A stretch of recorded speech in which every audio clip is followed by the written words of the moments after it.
Hello and welcome, everybody. We're going to be talking tonight about Enoch, a mysterious figure whose brief appearances in ancient texts have sparked centuries of debate and speculation, though he receives just a fleeting mention in the Hebrew Bible. His legacy echoes through apocryphal literature, Jewish mysticism, Islam, and early strands of Christian thought. What makes this character so influential yet controversial? There is a wide world of Enochian literature to discuss, and to help us unravel this mysterious man, I'm joined by Jason from Dragons in Genesis. Welcome, Jason. It's great to have you here. Thank you for joining me again. It's a pleasure to have you back. Hey, good to be back. And we're talking about my favorite topic, so I'm probably going to get Oh, extremely long-winded this time. wait, As if I so wasn't long-winded last time, so no, you were. I had such an enjoyable conversation about the sons of God. And interestingly enough, Enoch ties into this sons of God, this watchers theme. It kind of answers, I would say. They tried to answer some questions that were left kind of open with mhm. Enoch, if you will. What about it do you find so intriguing? Why was this your favorite story? Uh, I think it's because the Book of Enoch feels like all of the cool mythology that the Hebrew Bible omitted all kind of just fell into one spot. There are so many cool things in there pertaining to Judaism and especially early Christianity, but it, it, I don't know. It's like when you read the Hebrew Bible, it always just feels like something is missing. And that's Hmm. largely because they were trying their best to not write mythology. All the people around them had all these rich books of mythology, and they were putting forth a concerted effort to not do that. They were Mm, writing something that was almost like a history book, and they were trying to demythologize so many things. So the mythology that they had kind of fell by the wayside whenever they were creating the Hebrew right. Bible. And a lot of these things and other things that were sort of new in their theology popped up and became part of the Book of Enoch. So if Hebrew mythology is something you're interested in, this is really ground zero for it because this is where so many cool things that they believed at one point or another found their way into this one particular book. So Mm. yeah, it's that has to be Makes like a sense. major portion of it for me. Well, it's kind of like giant fandom in a way. It Yeah. ties all these loose ends kind of start to get tied together. Now there's a different kind of cosmology that I'm sure you'll be able to go Hmm. through and discuss with us. So while it is based on this guy that's briefly mentioned, like there's like an honorable mention of Enoch, it it elaborates so much. It creates an entire world basically for Yes. this guy. Yeah. Yeah. Backstory, front story, understory. Exactly. Yeah. Basically, he pops up in this one passage early in Genesis, and it's this boring chapter, basically Yeah. just connecting the time of Adam to the time of Noah.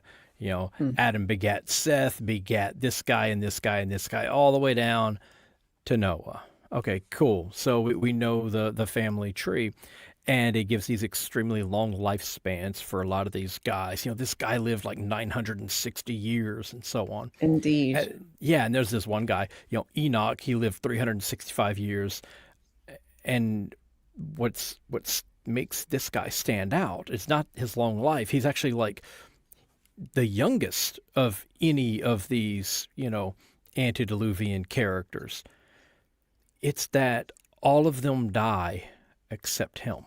He gets Mm, taken up into heaven. okay, Yahweh right. comes down, picks him up, and runs off with him. He specifically does not die because he leaves Earth. He walks away with Yahweh just up into the sky.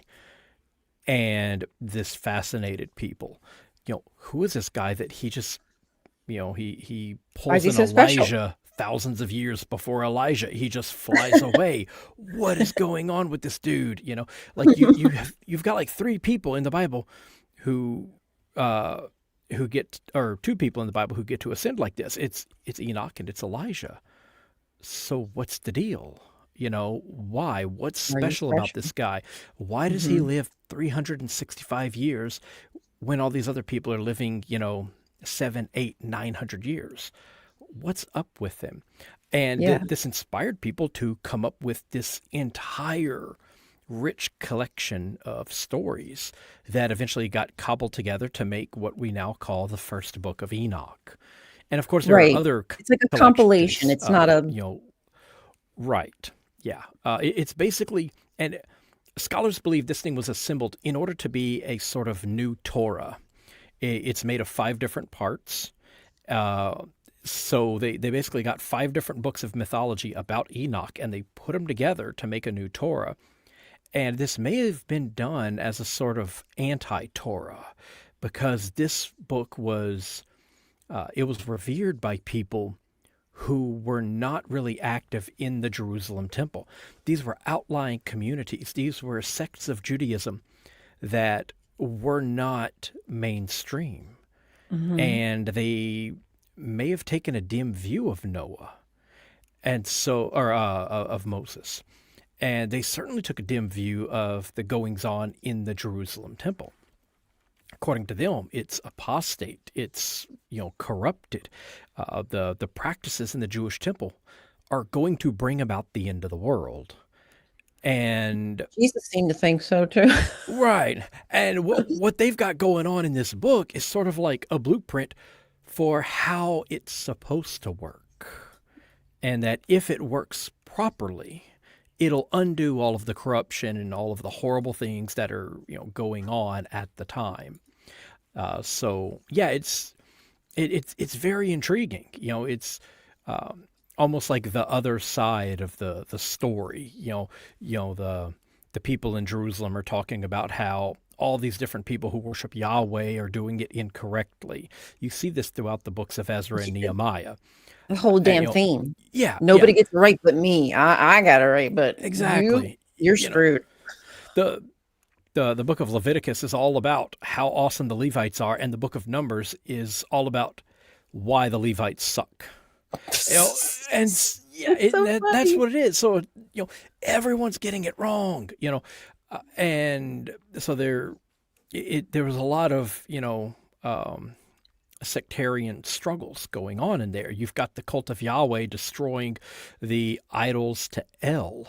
That's what like the golden calf story seems to be. They're taking this symbol for El, the great high God, Yahweh's dad, and they're destroying it. This is not a thing you're supposed to do anymore. You're not supposed to worship El. You're supposed to worship Yahweh. And then they're coming along and saying, oh, they're El and Yahweh have been merged. They're just one God. It's really all just one thing. So Hmm.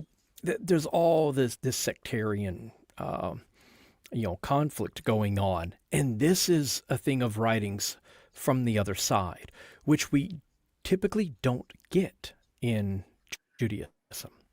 They Right. kind of destroy the other things. Like we don't get all the cool stuff from the Baal worshippers until we found the Ugaritic text, because this was all like gotten rid of. It went away. Or they just Not that they appropriated it for themselves. right. They just well, let me just scratch out Baal and just write Yahweh. Okay. Yeah, yeah. They just came in with a Sharpie and rewrote it. Yeah, as you do. Exactly. Um, How they did. I mean, that's yeah, just the somewhere out truth. there, there's a clay tablet with some Sharpie, scribbles on there. Um, Someone tried to fill it in with some like clay and then re-stamp over yeah, top of yeah, it. and I mean, they did yes, that with like papyrus and stuff, did they not? Like, or some of that text, they would just scrape it off and then rewrite their stuff on top of it. yes. That Waste not, a want lot of not, the people. vellum, because it was made of like animal skin, they would just kind of That was scrape the it. top layer off and just write something over it. That was extremely common. Why Um, not? Well, when things can change so quickly, such as times back then, you kind of need to be flexible. you know? Exactly. Yeah. A plague could come and change everything. That Right. shoot, that could be why Yahweh rose to power. Who knows? Yeah. So yeah, that's what Enoch seems to be, is sort of like an anti-Torah, or at least a new That's Torah. so cool. You know, I so had not heard this is the first time that I've heard that, but I can see that. Because I mean, because the Torah really wasn't even a thing until probably around the time that Enoch is being put, quilled, what however the hell they did it. yeah, that's something that a lot of Compiled, I'm scholars saying, are sort compiled. of discovering. The some of the conclusions that a lot of recent scholarship is coming to is that the Old Testament is not as old as once It's believed, not, no. and was not in its current form until much later, and was not broadly distributed and followed until later still. There's actually a scholar, I can't think of his name right now, but he's this archaeologist who essentially went looking for archaeological evidence that people were following Torah. And he said it basically pops up all of a sudden out of nowhere during the Hasmonean period, Ooh, which is like 200 years before Christianity. We're talking like 160 BCE. This is around the time whoa. that Daniel is written. So now that's not to say that the Old Testament was being written at that time. It's just people in Israel, Judah were not following these laws. There's no evidence of that until about 160 BCE. And all of a And how sudden, would everything changes. You know, they start using these particular stone vessels that are sort of prescribed by these laws that they have, and getting away from these clay vessels for storing certain items. Just a whole variety of things. Getting rid of all of uh, the outside temples. Like they had gotten rid of a lot of the hilltop shrines during the time of true. Hezekiah, Right, right, but right. the temples, and archaeologists in the past had pointed to that and said, "Oh, that this is proof, that this timeline is correct," and they were following Right. this, but they were completely ignoring the presence of all of these different temples to Yahweh and other gods throughout the area. And those things start shutting down, you know, uh, by Jewish authorities much, much later. And so it Mhm. really This one looks central like, location. yeah, it really looks like a lot of these practices that supposedly had been going on for 1,000 years really weren't widespread until about 160 BCE or thereabouts. And then it suddenly pops up all over the region. And how So, would they enforce, everyone following this particular law? How would people even be able to read it for themselves anyway? So yeah, yeah. I'm not saying people didn't know about it, that people didn't read these scroll, but widespread law, no, Yeah. not And it's not like so much. you could have it. It's possible to have it. The thing is, it just doesn't seem like they did. Mhm. So if you Yeah, probably had small select groups of priests who that's what I adhered to these think. laws, Mhm. but this widespread thing, the way it does seem like it was much later. It All the archaeological evidence seems to point to it becoming widespread and broadly adopted in this one particular time period. That's much later. And it's around the time that you have things like Enoch, where they are sort of railing against these ideas. If this were widespread, you should have sectarian Jews writing things against them centuries earlier, and they don't. So it's Mm, it's mhm. it's kind of curious. We'll probably never know the answer. Um, but I do find it odd that we just don't find biblical text from before this time period.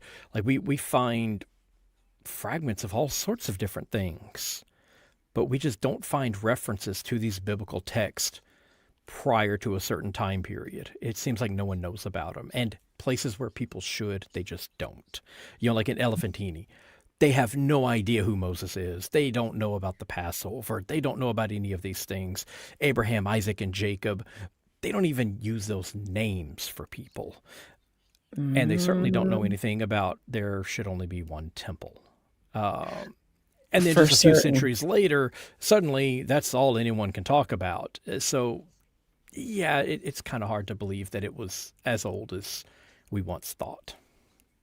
Well, I know since I've been studying and deconstructing that the Bible, number one, isn't a monolith nor a monotheistic book No, anyway. no. There's a lot of different gods, different theologies that they're trying to weave together. And it seems to be rather successful, even though I don't think it was the greatest job.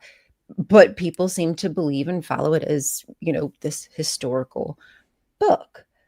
But in dissecting stories like Enoch and trying to get the understanding as to why was this guy so important? Why would you take one brief mention of this character and spur this whole different kind of theology? Why did he have the need to answer this question? The writers, why did the writers have the need to answer this question about Genesis 6 and this sons of God, while meanwhile, allegedly, they're trying to demythologize and cover up that there was an Elohim, that there was a Elion, excuse me, or that, Baal and Yahweh shared a lot of similar characteristics, etc. Yeah, There's a lot to unpack there. right. And some of that, to answer part of that question, why all this stuff about this guy is sort of to kind of outdo Moses. So, what happens to Moses in the stories? He goes to lead the people, and he kind of screws up, and he doesn't get to even go into the promised land. He goes up on a Wow. mountain on the other side of the Jordan and dies. And so, okay, you got this cool guy. He's this prophet. He brings some cool stuff to you. He brings you the Ark of the Covenant. But in the end, he just kind of dies, and because he's flawed. Well, you've got this Enoch character. So not only does he predate Moses, so that he can deliver something before Moses was even born, Mm. but he's obviously not flawed because he was so worthy, so righteous, so pure and perfect that he gets taken up into heaven bodily. So while Moses goes up onto a mountain to die and then be buried in an unmarked grave, the Enoch, this earlier better prophet, he goes all the way up into heaven. He never dies. Um, Mhm. and then they continue this. So that's sort of, I think that's one of the reasons they chose this particular character. He's he's older. He's further into the past, and so he's more ancient. At the same time, he is also more pure. He does something that Moses doesn't get to do. Moses is flawed and he just goes up on a mountain and dies, while Enoch he flies up into heaven. Mhm. Um, but when they start creating these stories about him, some of them seem to be almost a reaction to the Moses tale. So Moses brings, some tablets to the people, right? He brings them some laws, whereas Enoch tells them how to maintain the integrity of the world. He's like, look, Moses told you how to have a decent, stable community. I'll tell you how to save the world. Wow. Or Moses, his tablets got stored in the Ark of the Covenant, but Enoch, his tablets got stored in Noah's Ark. You know, uh, Moses went up onto a mountain and spoke to God in a cloud. Enoch flew up into heaven In and Right. saw the universe. Wow. Moses sat in judgment over, people who brought him petty little cases, little civil trials.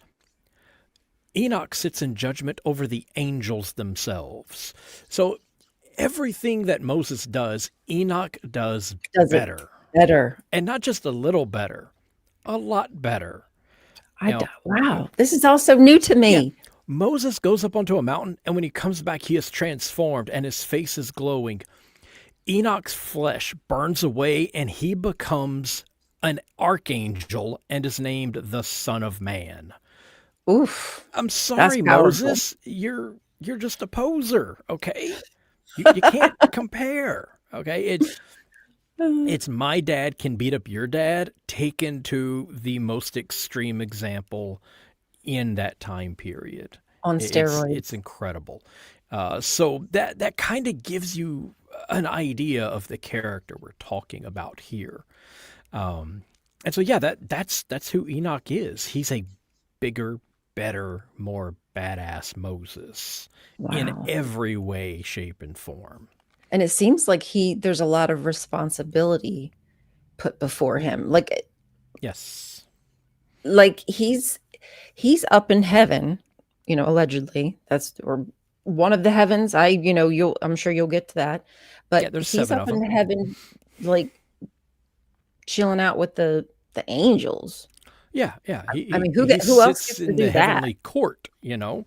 Mhm. Um, Hello. so yeah, this guy, he's the real deal. Okay. Um, He's the real deal, but yet I just want to know why was he just mentioned like that once or like what was that about? He must have been some kind of character possibly built maybe off of some other older character, I wonder. uh, there's a guy mentioned in the Sumerian king list named Adapa, who Yes. has several striking similarities to Enoch. Um, Mm. that's a whole rabbit hole you could go down. There's actually a book. I can't remember the name of it. Maybe it's like Enoch and Adapa or something, or from Adapa to Enoch or something like that.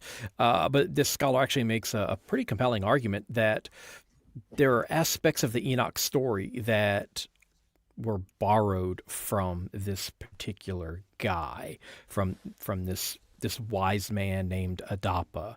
And when you read some of these things, it looks like that very well could be the case. And that would actually explain why some of these things, uh, why Enoch only gets this one brief little mention. So his position in this particular, passage in Genesis, it fits in with all these other guys who lived like, many, many centuries. Those guys, and this is something a lot of people don't know, but they're the specific numbers for how many years they lived actually comes from the Sumerian king list. So what happened was when the Jews were in Babylon, they're encountering this Babylonian mythology, and they've got these stories about all these guys that lived before the Babylonian flood, and these guys lived like 50,000 years. Okay, Ooh. well there was a problem when they're reading these things. The word that they were reading in this uh, Babylonian that meant years was similar to the word for Sabbath. So they thought that they were talking about like 51,500 Sabbaths. So they just did some quick math and said, oh, that's this many years. And now you've got the age of Methuselah. They didn't Wow. realize it That's an was like inspiration. 50,000 years. They thought it was 50,000 Sabbaths. And if you do the math and you compare it to um, now, don't do it based on our years, because the years that they had and the years we have are there's a different amount of days in them, okay? Because they had now switched over to a lunar calendar. It has a Mhm. different number of days in it. And that's actually something that lies at the heart of the Book of Enoch, which we'll get to. But if you do the math based off of their calendar at that time, and you take these guys from the Sumerian king list and you divide their ages by the number of Sabbaths they had in their years, all of a sudden you're going to see the exact numbers that are mentioned in that chapter in Genesis. And it's from around this portion of the Sumerian king list that you find the mention of Adapa. And he's like this wise guy, he like goes and he like meets with some of the gods. He gets access to like the tablets of destiny and stuff like that. I don't remember all the stuff about Adapa, but basically he's in Yeah. possession of divine knowledge. And I think he plays a part in the flood, but I'm not Yeah, positive. I And forget we see this exactly with how it goes Enoch as too. well. So it looks like the this could have been part of the Enoch legend, but we've got a problem. In this Second Temple period, they really do not like the idea of some of these really ancient guys having this knowledge because the things they're teaching and the type of theology that they're switching over to, it's not compatible. And so, like for instance, they have people like conducting sacrifices, and they're really not supposed to. So like in the priestly version of Noah's flood, there's no sacrifices being conducted. That's only in this older version of Noah's flood where they do that. Mm. They're like, no, no, no, Noah shouldn't be conducting sacrifices. You know, that's because that hasn't been invented yet. The priests haven't introduced that yet. Okay, so this idea of this divine knowledge coming down to people may have gone against some of the teachings that were becoming popular at the time. So they kind of took a lot of the stories about Enoch and got rid of them. Scholars have pointed to that passage about Enoch and said that it seems truncated. It looks Oh, like they damn. had a larger story and they cut it down to just this Dang. one little part and moved Oh, on. blip. And if that's the case, that's sad because that means we're never going to know what exactly they said about him. And there was probably No. more stuff that linked him with Adapa. But what ended up happening is centuries later, these other people either took old stories about Enoch or invented brand new ones, or maybe a bit of both, and built this gigantic book that's about the length of Genesis. And it's all about Enoch and all these different things. And it's full of theology that doesn't really fit with Second Temple Judaism, but it becomes crucial in early Christianity, Mm. such as everything on earth being a sort of copy of the things going on in the heavens, Right, right, right. or how water can purify something, but only to an extent. It's fire that brings about the real purification. Uh, Kings are representative of angels that are up in the heavens, Hmm. or how everything needs to be like perfect and orderly. But there was this outside evil that came and caused corruption, and that corruption needs to be undone. Um, the world is going to come to an end in this great day of judgment. The current temple practices are corrupted and apostate, and the idea of a segregated afterlife. All of these things are like foundational in early Christianity, and it's hard to make a case that that some of these things are even present in the Old Testament. But these are central to the Book of Enoch. So there's it's a lot easier to fit parts of Christianity with the Book of Enoch than with Second Temple Judaism, which is why when you read the Old Testament and then the New Testament, there's so many sort of discrepancies. It's how do you reconcile one with the other? And Mm. that's why Christianity didn't launch with the greater Jewish population. It failed in Judea, but outside of that, it thrived.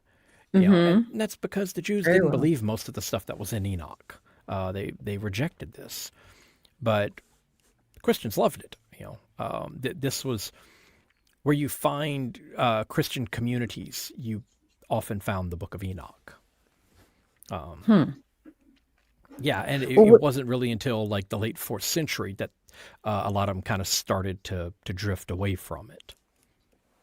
well, the Book of Enoch, isn't there also like a portion of it that references something from Daniel as well? Like we said, that Enoch is like a a compilation of different stories that they've tried to weave together, right? Um, so does that kind of show you how long this, would you call it a stream of thought, had been like, what would you call that? Like, because like Isaiah, I just call that like a school of thought. But Right. Enochian, is that like a theology versus a thought, a stream of Uh, thought, you know? Sort of. I mean, I would classify it as a school of thought. And if you put Enoch and Daniel and Revelation side by side, you're gonna say, "Oh yeah, this is one big community of people." Apocryphal type Yeah, there's a lot of strange visions and things like that. A lot of the visions. theology is stated more plainly. You don't have to extrapolate it from some story, about some random guy who went and did a thing, and you say, "Oh, well, that must mean that Yahweh wants this done." No, it just comes out and says it. You do this, or this will happen. So yeah, I would think that you could easily, like you could draw a lot of comparisons between Daniel and Enoch. Actually, the Mm, tools you use to understand the book of Daniel and the strange imagery contained in that book, you can use those same tools to understand Enoch, and some of the imagery is similar, if not the same. And they even talk about some of the same topics. So big sections of Daniel talk about the Hasmonean revolt, um, the Seleucid Empire, what's his name? Antiochus the Fourth Epiphanes, who goes and he does all these horrible things and he desecrates the temple and everything else. They mention these things in Enoch. I believe it's in the Book of Dreams, which is chapters 83 to 90. You read that and you read portions of Daniel, and you'll almost be convinced it's the same guy writing them. hmm. So yeah, Similar it's definitely a similar school of influences. thought. Yes, yes. Right. There's a lot of overarching themes that seem to be tied together, and also like similarly from all the Swana or Mina, whatever you want to call it, Mhm. region of the flood being tied together, gods and human interaction, justice, good and evil. It seems like there's a lot of that. Even Job, similar time being put down, third-ish century BCE or whatever, Mhm. dealing with that same question of, well, where does good come from? Where does evil come from? Right, Living right. forever, punishment. Right. And while much of the Hebrew Bible is about why you should follow a particular set of laws and a particular theology and listen to one particular set of priests, Enoch is more about the struggle between good and evil. It's about the corrupting nature of wickedness, and Mm, which is not that's not as nearly as important in the Hebrew Bible. Uh, Evil is almost like a side effect of not following the correct theology. Evil mhm. is, what happens when you don't listen to this one particular set of priests and obey this one particular set of written rules. Whereas in Enoch, evil is this corrupting force that has infiltrated the perfect creation. These are very different views on a very important matter. I mean, all religions struggle That with is the different. concept of evil. How do you explain it? And in Isaiah, it says Yahweh creates evil. But when you go and you look at the book of Enoch, evil is a thing that was brought into the universe by an outside corrupting force. An evil force brought evil into the world, and that's where evil comes from. So it's a very different theology. That is different.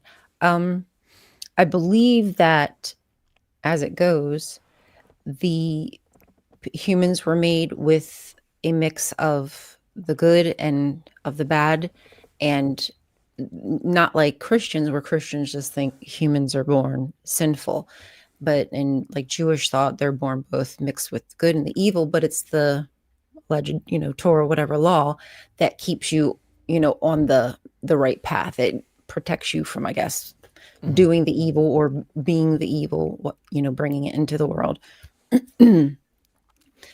And that sounds very different to see it from another point of view, that it was actually different. It wasn't us. It was there was another influence that brought it in. Right, right. And so in Enoch, basically creation was perfect. The first 5 chapters are all about how creation is perfect, and Oh, so dang. it was created perfectly. And then beginning in chapter 6, everything goes wrong. Not because people went and, disobeyed. They didn't, this person went and ate an apple. No, no. Like, deities screwed it all up. They came down and wrecked a bunch of things. And that is where it all goes wrong. Hmm. And so this It's a bit of a shows a different bit more story. Zoroastrian influence. You have Yeah. this personified evil that gets in and deliberately messes with creation. And that's where it all comes from. There's actually a lot. The Zoroastrian influences are more. They're more prominent. They're more obvious in Enoch than they are in the Hebrew Bible. The great fire temple, the segregated afterlife, things like that. The how the divine is concerned with human morality. Because in the Old Testament, the divine is concerned with you obeying written rules, not if Hmm. you're a good person. I mean that's the whole thing of Abraham. You know, he doesn't care that he's good. No, like Abraham is evil. He's willing to just murder a child. Hmm. And that's considered a good thing because he's obedient. Obeying the spoken Being, word yep. of Yahweh is more important than individual morality.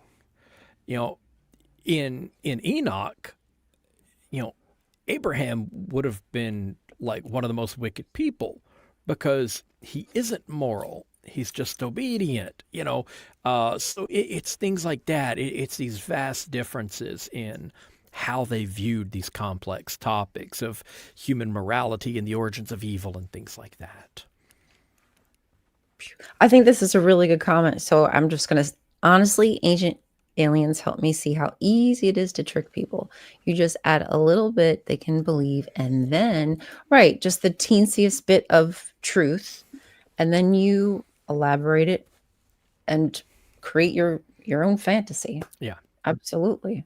And if you go looking for information on Enoch online in on YouTube or in the podcast space, you're going to see a lot of ancient aliens, and I mean a lot. Um, I, It gets kind of annoying. yeah, Like yeah, when you want to watch a well thought out video explaining, like you are doing, who he was, what it's about, why, who influenced it, etc., etc., instead of taking it to like, oh, because these actual giants really existed and they really were chomping people's heads off, and like, okay, like, no, yeah, I wanted to learn something. This is not. I don't yeah. want this. Bigfoot is a Nephilim, and yeah. Honestly, if you're That's looking funny. for a thing on Enoch, go to my podcast, look at episodes 48 to 54, and it is just a chapter by chapter explanation and commentary on the book, using actual good scholarly sources and not, all the weird wonky stuff. Mm. Yeah. Check it out, you guys. I did watch. I think it was episode 49. Was it Enoch knocking on heaven's door or something?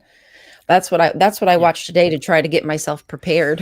Yeah. So I would have a little understanding, because I personally haven't studied Enoch. I've just not had the opportunity. So this is like the perfect Mhm. the perfect time to know what it's all about. Like, what's homie doing up there? Like, Yeah, what's he learning? Like, is he actually doing things, or is he just like bored standing around, like staring at people, right. watching people go by? And do you want to do like a almost like a quick overview of the Book of Enoch so people will kind of be able to wrap their heads around what we're talking Yeah, about before we get too deep into some of it? I think so because there's some people who, just like me, who aren't as familiar. So that would be helpful. Okay. So there was this guy, this Scottish explorer named James Bruce. In the late 1700s, he's looking for the headwaters of the Nile. So he takes a boat down to Ethiopia and he figures he'll just cut across there instead of sailing up the Nile because it'd be quicker and safer and he doesn't have to deal with 1,000 miles of harsh desert. And when he starts cutting across Ethiopia, he comes across something strange, a bunch of Christians, which no one had any, like at the time, like Christianity, they didn't really think that it existed there. And so in the core of this, of, you know, um, this area that had been hardly mapped by anyone, he finds this Secluded. thriving Christian community, and their churches were insane. Like they would carve some of these things out of the rock, like going straight down. So you'd have like this Okay. big square, uh, formation just quarried straight out of the stone, and then in the middle of it there would be this church, and it'd be like in the shape of a cross, and the roof of it would be at ground level. Like look these things up. Ethiopian Christian Church. It's incredible. And so Wow. you'd have this church that was made of one block of solid stone that they just carved out. It was crazy. Uh, so he finds these things and he purchases some Bibles from them because they had their own Bibles and they were different. They had books that he'd never heard of. And so he purchases some Bibles from them and he has these Bibles sent back and they kind of just sit there until basically for about 100 years, just kind of doing nothing until this Irish guy named Robert Henry Charles comes along and he translates the Book of Enoch.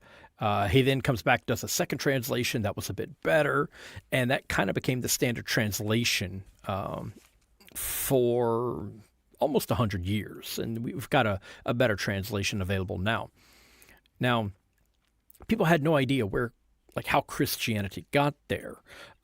We know of a guy named Frumentius of Tyre who was down there in the mid 4th century and he was spreading Christianity. But Oh the gosh. writings, and I've fielded some questions about this because people said, "Oh, well, you said that no one knows how Christianity got to Ethiopia, but so and so brought it at this time." The writings about this guy at this time, part of his conversion method of the kingdom of Aksum, which is what the northern half of Ethiopia was called at the time, uh, was to get the Christians in the area to basically practice more openly. That was so. Mm. Christianity already existed before he ever set foot in that part of Africa. So it was there, and we don't know how long it was there or when it got there. He converted the king, they popularized it, but it already existed before this dude was even born. So, anyway, their Bibles, they contain the same books we know about, but they also contained other books like the first book of Enoch, Esdras, Baruch, Maccabees, Tobit, the Wisdom of Solomon, and they also contained sections of Daniel that other people had just not seen before, like the part where, Mm. like the prayer of Manasseh and when Daniel fought the dragon. Um, like stuff that no one had ever heard of before. And for these people, it was just commonplace. That was just the Bible. So this become uh, Bruce gets accused of forging the things at one point. I think it was actually after his death. People were saying, well, we think these are forgeries. He created these, he Joseph didn't. Smith. Right. So that was sort of the thing, okay, this is fake. The Book of Enoch wasn't a real thing. It was just something he did to kind of, um, you know, gain some fame. And then in the about like 1890 or thereabouts, there was a cemetery in Egypt where a bunch of Christians were buried, and someone found fragments of the Book of Enoch. So this is like Oh, dang. 1,500 miles north of where James Bruce found these Bibles.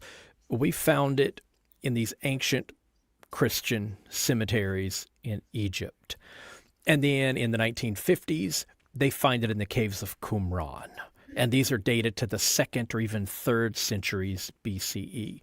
So Wow. Enoch was not a modern forgery. It was an ancient text that was widely distributed, and then most of the Western world forgot it. And then it was rediscovered just hanging out in Bibles in Ethiopia, That's uh, pretty cool, though. where for them it was just canon. It was, it was like Genesis or Big deal. Daniel. It was just part of the book. Right. And so it gets translated, and all of a sudden people start taking interest in it, and it kind of becomes this really hot topic of a lot of, probably of every different um, non-canonical Old Testament book. This has to be the most famous. This is the one that everyone wants to talk about. Probably because it has some really cool stuff. Like it's got angel sex and a thing where they retell the whole history of the world, but all the roles of people are being played by animals. Really cool stuff. Oh, wow. Yeah, and so it's, as we said earlier, it's divided into 5 parts. Okay. Um, the first one is called the Book of Watchers. It's about 36 chapters long, and it contains 4 stories of how the universe gets corrupted. Only they're written in such a way as to make it seem as if it's just one story. And what this is, it's multiple stories, kind of one on top of another. Because this section was kind of composed over a long period of time. Uh, the oldest seems to be about the 7 stars that are also angels that rebelled against El Elyon. And their story kind of permeates the Book of Enoch, not just the Book of Watchers. So the rebellious angels that are thrown out of heaven, a concept that does not exist in the Old Testament, but is familiar to anyone who's ever talked to a Christian. Mm-hmm. Rebellious Yep. angels thrown out of heaven, like cast down. We all know that. That's not biblical. It's Enochic. Okay. Mm. Um, then you also have the story of Azazel. Azazel brings forbidden knowledge. He teaches people about all these horrible things like astrology and witchcraft and cosmetics. And There. yeah, I'm not joking. That's in there, and that corrupts people. And then there's another one about a different angel named Semyaza. And Semyaza comes along, and he and a bunch of his angels, they come down. Yeah, and they're like, they see all these women and like, bow chicka wow wow.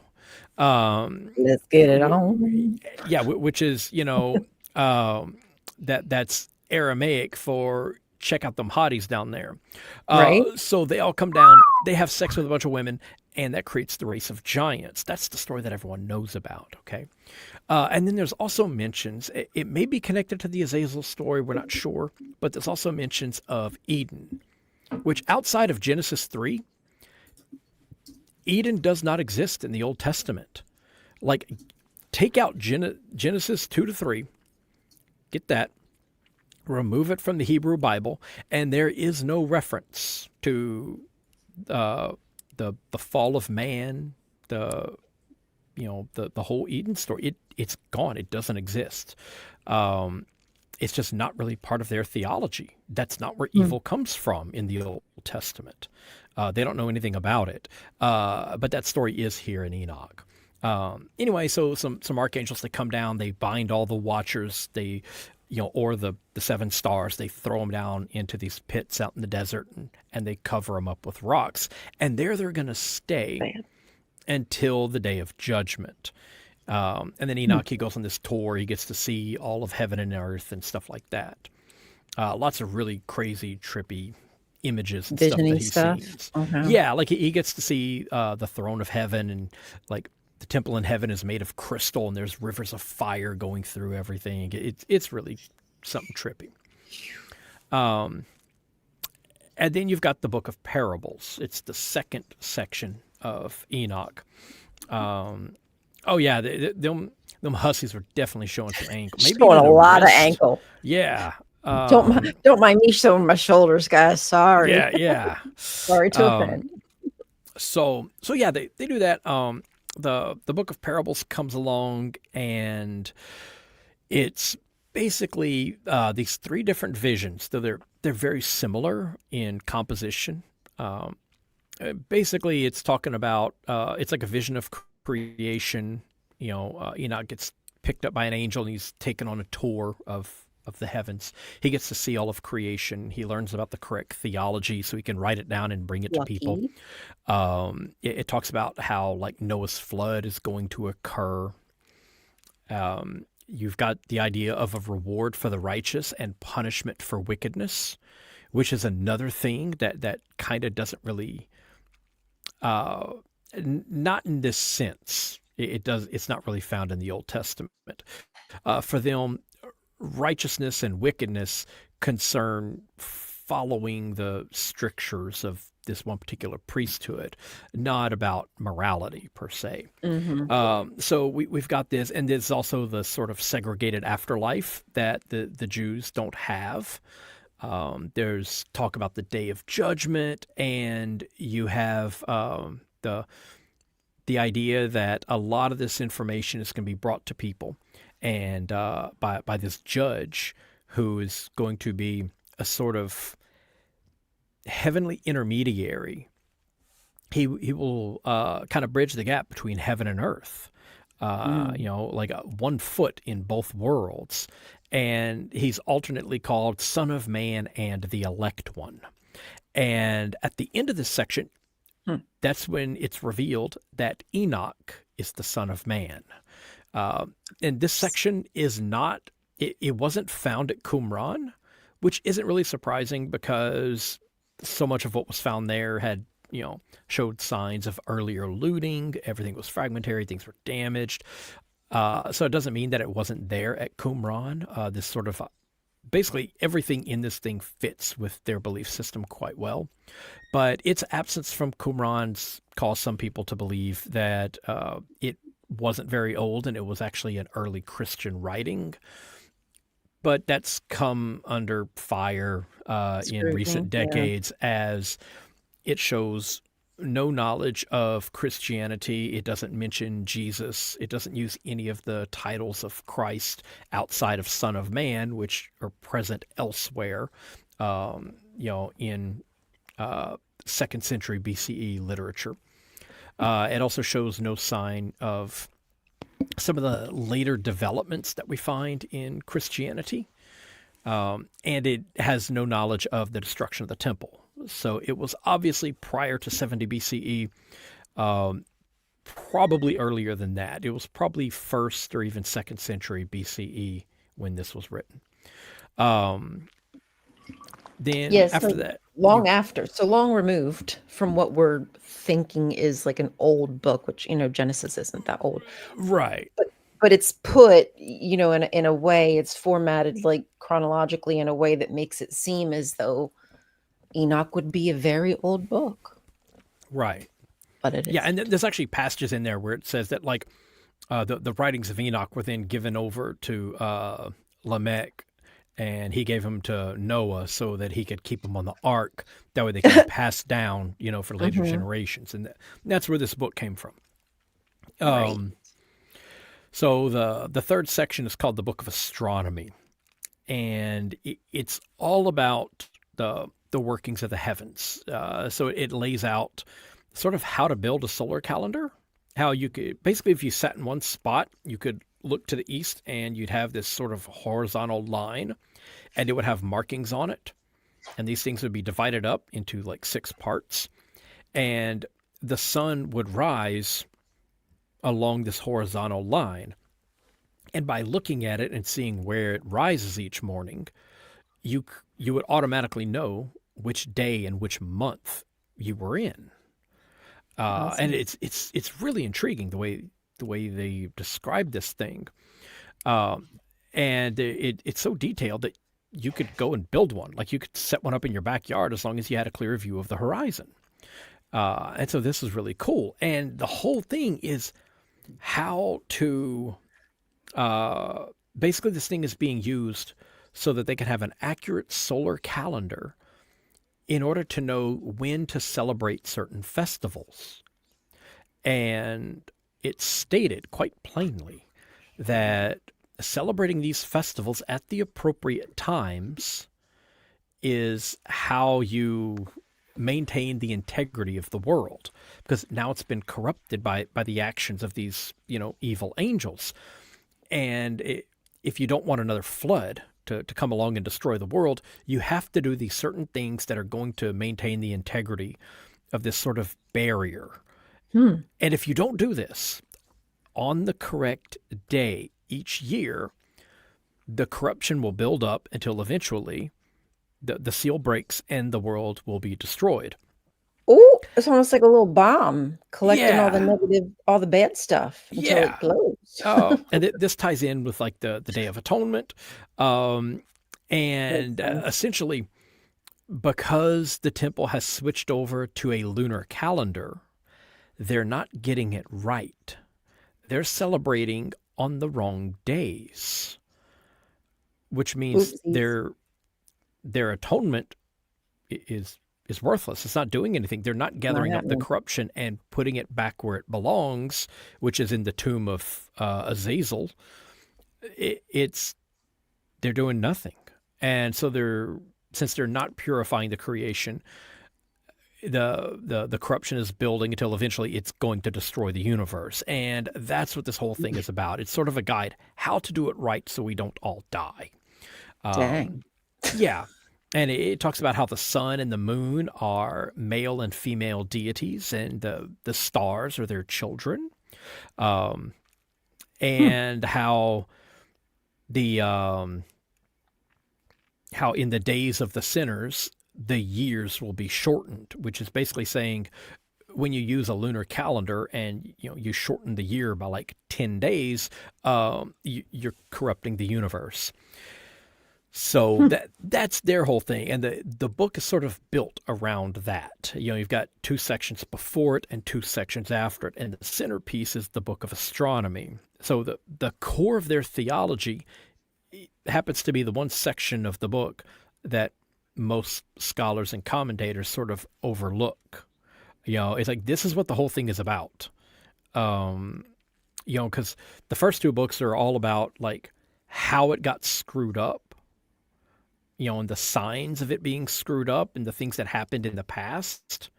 And then you have the Book of Astronomy, which is like how it's all supposed to work.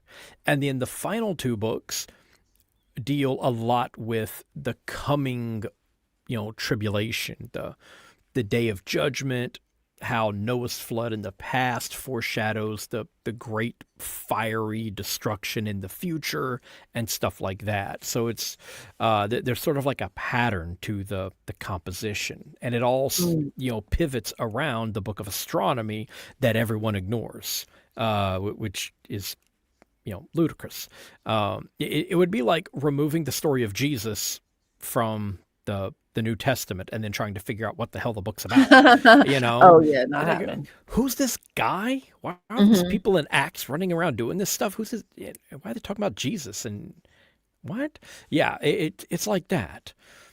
Um, so then you get to the Book of Dreams, which um, it's he has these dream visions. There's 2 dream visions. One is about Noah's flood and how that is a sort of precursor to this big fiery judgment that's going to come at Okay. the end of time. And this was sort of imagined to be sometime after the Hasmonean revolt, but they're not exactly sure when. A few generations would pass, and then that would happen. And you get a more detailed breakdown of this later in the Book of Dreams in a section called the Animal Apocalypse. It retells the story, like the entire history of the universe, starting with Genesis, going all the way up to the Day of Judgment.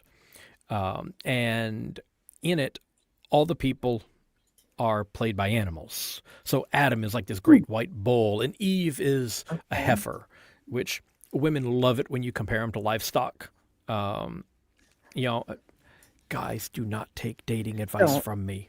So they have all this, and so it's all these animals doing all of these different things, and this is typical of apocalyptic literature. A lot of these things are symbolic. So all these animals go through and they do all these things, and it kind of culminates with the Hasmonean revolt. And so Judas Maccabeus, he leads this revolt. They go through, they drive out the Seleucids, and they kind of get rid of a lot of the stuff in the Jerusalem temple that had been put up by Antiochus. All the statues of Greek gods, the altar where he had like butchered a bunch of pigs on it, that gets taken out, and the whole thing gets like cleaned and reconsecrated. Sections of it that had been erected get torn down, and the whole thing kind of gets renewed. And so there's this whole image of the temple being destroyed and rebuilt to establish this new priesthood. And this has long been taken as a prophecy about Jesus. And it's not. It's about Judas Maccabeus. And yeah, That's and funny. so and like early Christians talked about this, okay? Um, and it fits. Like you have this guy, he's betrayed by his own people and all these different things. He's like part of this like royal line and all the rest. Um, and so that that whole thing kind of wraps up the Book of Dreams, and it sets up for this time period in the future in which Judas Maccabeus will be reborn. He's going to come back to Earth bigger and better, and he's going to finish what he started. He's going to Hmm. fully restore the temple. He's Oh. going to fully purify everything, not just the temple, but the whole world. Hmm. He's going to set everything right the way it's supposed to be. This is oddly familiar. And when he does this, it's going to coincide with the great day of judgment. And so there's this idea that Judas Maccabeus, there's going to be a second coming of this dude. Hmm. And when this happens, he's going to judge the living and the dead, the humans and the angels and all the rest. And it's a pattern that will be borrowed later for Jesus. Like pretty much everything said about Judas Maccabeus in the final chapters of the Book of Dreams are going to be recycled for Jesus. So Wow. this is like your earliest historical Jesus is this guy called the Jewish Hammer, who went and like drove a bunch of apostates out of the temple and stuff like that. Hmm. And then the whole thing wraps up with a section called the Book of Warnings and Blessings.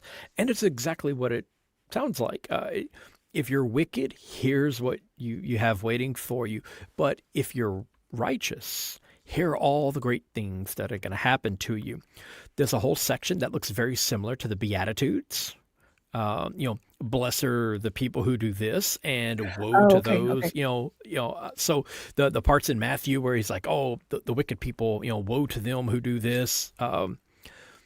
But happy are those that whatever the hell Right, they do. yeah. So now I'm not saying that Matthew copied from the Book of Warnings and Blessings. This was a genre of writing that was popular with these people at the time. Hmm. You have two different paths, the path of the righteous and the path of the wicked, and this is what each can expect. This was part of wisdom literature, okay? So you have a section like that, and it talks about how the history of the whole universe is written down on some tablets that are up in heaven. Enoch goes and gets to read them. And of course, it talks about the impending end of the world. And it has this Of section in course. there that is about Noah. And it's thought to be the introduction to, like, the opening chapters to a book that's mentioned in the Old Testament, but we can't find it. It doesn't exist anymore. And it was called the Book of Noah.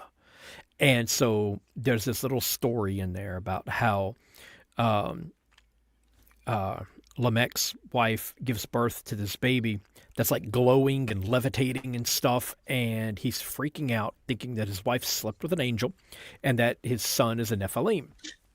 So he Oh runs boy. over to the edge of the world, because you got a flat Earth and this dome. He goes over there and he talks to Methuselah. And he's like, you know, hey, Math, can you help me out? I think my baby's a Nephilim.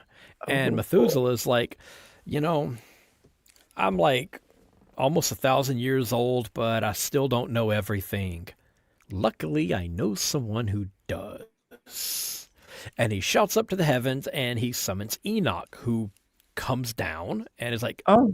yo, Math, what can I help you with? And he's like, I got a grandbaby over here who may be like a Nephilim. I don't know. Did this dude's wife cheat on him? This kid is glowing. And Enoch is like, oh, no. Look, God has this purpose for him. His angels are out there in the woods building a big boat, and they're putting together a whole zoo for him. Um, and they're going to finish up when the glowing baby is an adult. So Mm, name him Noah, that's a long time. and he's going to, take a bunch of people and all these animals and sail off when the whole world gets destroyed. Oh, and by the way, um, here's this big ass journal that I've been keeping. Hold on to it. Give it to the baby. He can bring it on the boat. That way, future generations will have a copy of my Of book. this knowledge, right? And that's basically how the whole thing kind of ends. Wow. That's a Yeah, lot. it is a lot. It's That's a it's big bonkers. story. It is. Hmm. Yeah, it's crazy. I didn't Um, realize there was so much to it. yeah, and it's a lot of fun. The way that it ties characters into it. Um, but I'm guessing that it doesn't answer the question, if that's the way I should put it, as to why there's still giants after the flood. Oh, it Does sort of it? does. Oh, Okay, okay. so Well, yeah, yeah. hey, So I was wrong. okay, Okay, tell me. so um, now we're not sure if they believed in the whole thing, like in the book of like Samuel and stuff like that, where they had Goliath and all that.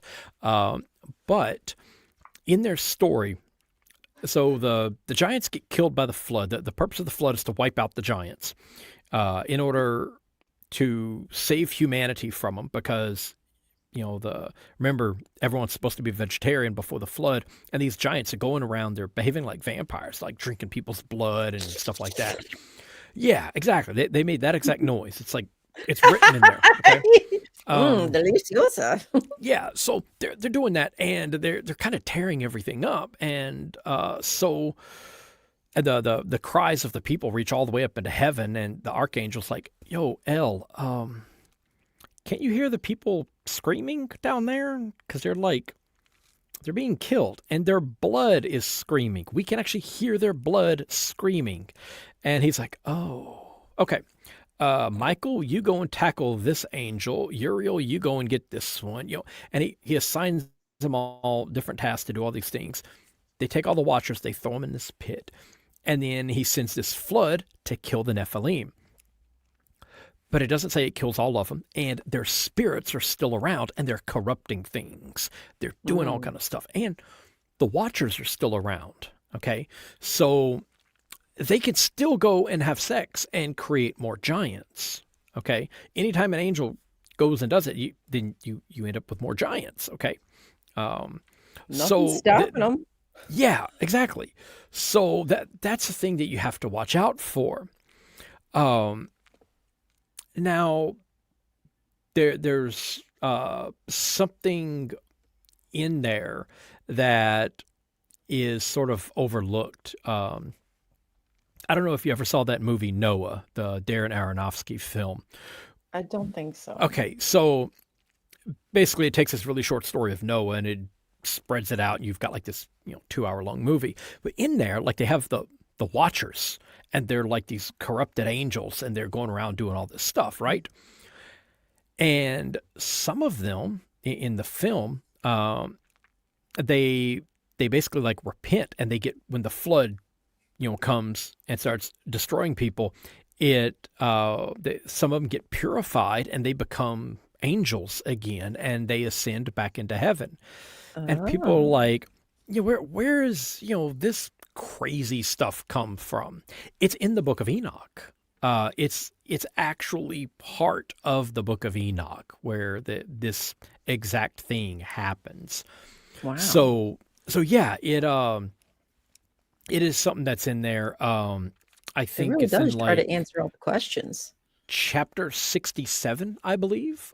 Actually, that film, a lot of it came um, from what's it called, the Book of Parables, and the Book of Warnings and Blessings. So yeah, Okay. the creator of that movie definitely read Enoch. Um, so yeah, Sorry, that's sorry I that's didn't what see it, happened to the guys. Watchers and the Giants, but you can still have angels, going around having sex with people and creating Nephilim. That's a thing that can still happen. Why aren't these people around today? Hello? Why aren't the angels down here like banging me out, like breaking my back? Come on, I'm okay with that. Fold me Yeah, up like a chair. right. Yeah. I'm just saying, there's I nothing wrong th- with I it. think it's because they got tired of being. Actually, this is where some of the some of the images of like hell come from. So in one part, the the angels they take the Watchers, they throw them in these pits in the desert, and they cover them up with stones, and then El he sends some of his angels down there to deal with the Watchers, and what they do is they bring all these torture implements, these hooks and chains and everything else, and they begin torturing the wicked angels. And then they're Ouch. like, you know what? We're going to take wicked people and throw them in the same pit. And these angels of torment are going to start torturing them as well.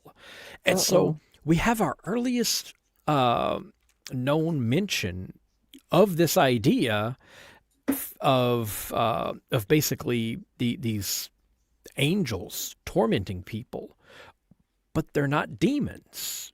These are angels that work directly for El. The angels of torment come from heaven, and they go Ooh, down to torture the evil Watchers and the people who have been corrupted by what a their joke. wickedness. And so the the idea of these demons torturing people, you may think, why would demons torture the evil people? Aren't they on the same side? Well, originally, the ones that did the torturing worked for heaven, not for hell. It wasn't until like well into the Christian period that these things sort of changed. Switcheroo. Yeah, yeah. Change They're it like, up. okay, look, if they're up in the sky, they're good. If they're, down in the pit, they're evil. Makes it easy. Which some of the earliest stories about, demons actually said that they lived up in the sky, just on the border of the firmament, because they were basically Oh, trying to get up into the heavens. They were trying to go back where they came from. I So see. yeah, demons lived up in the sky, and you had angels that tortured people and the Watchers down in these pits in the desert.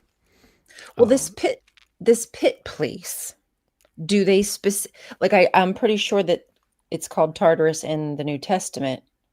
Do they call it that in Enoch? Is it named something different, or it doesn't even it's just called the pit? I think they basically just talk about it like it's pits out in the desert. However, this Fell into does a pit. pop up in, is it Leviticus,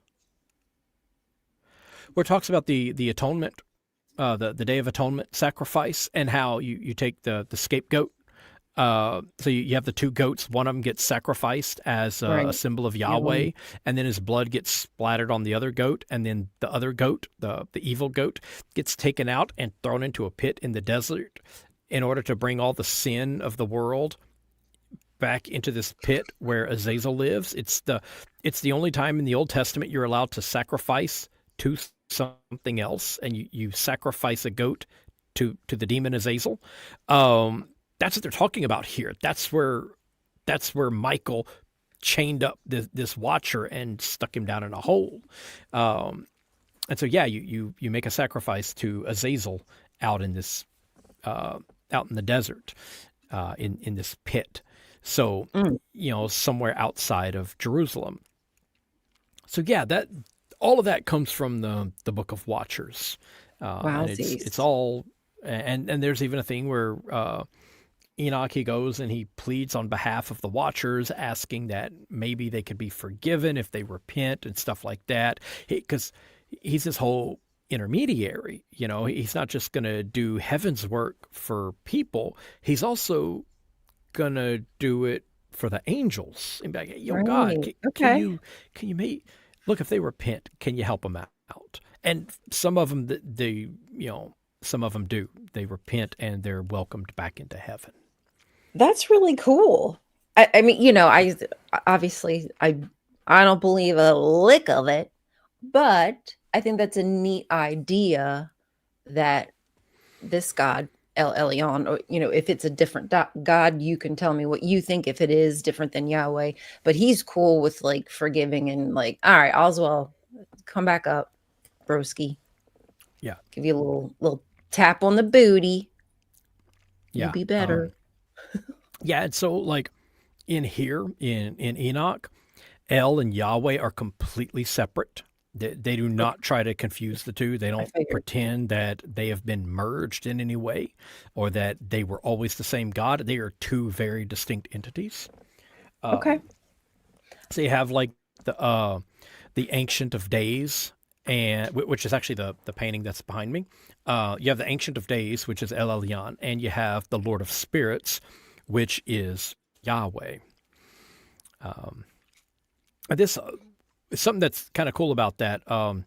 So in where is it? It's somewhere in Matthew. He talks about how what was it? It's like Matthew 26. He says how for those who blaspheme the Holy Spirit, it would be better for them if they had never been Right. born.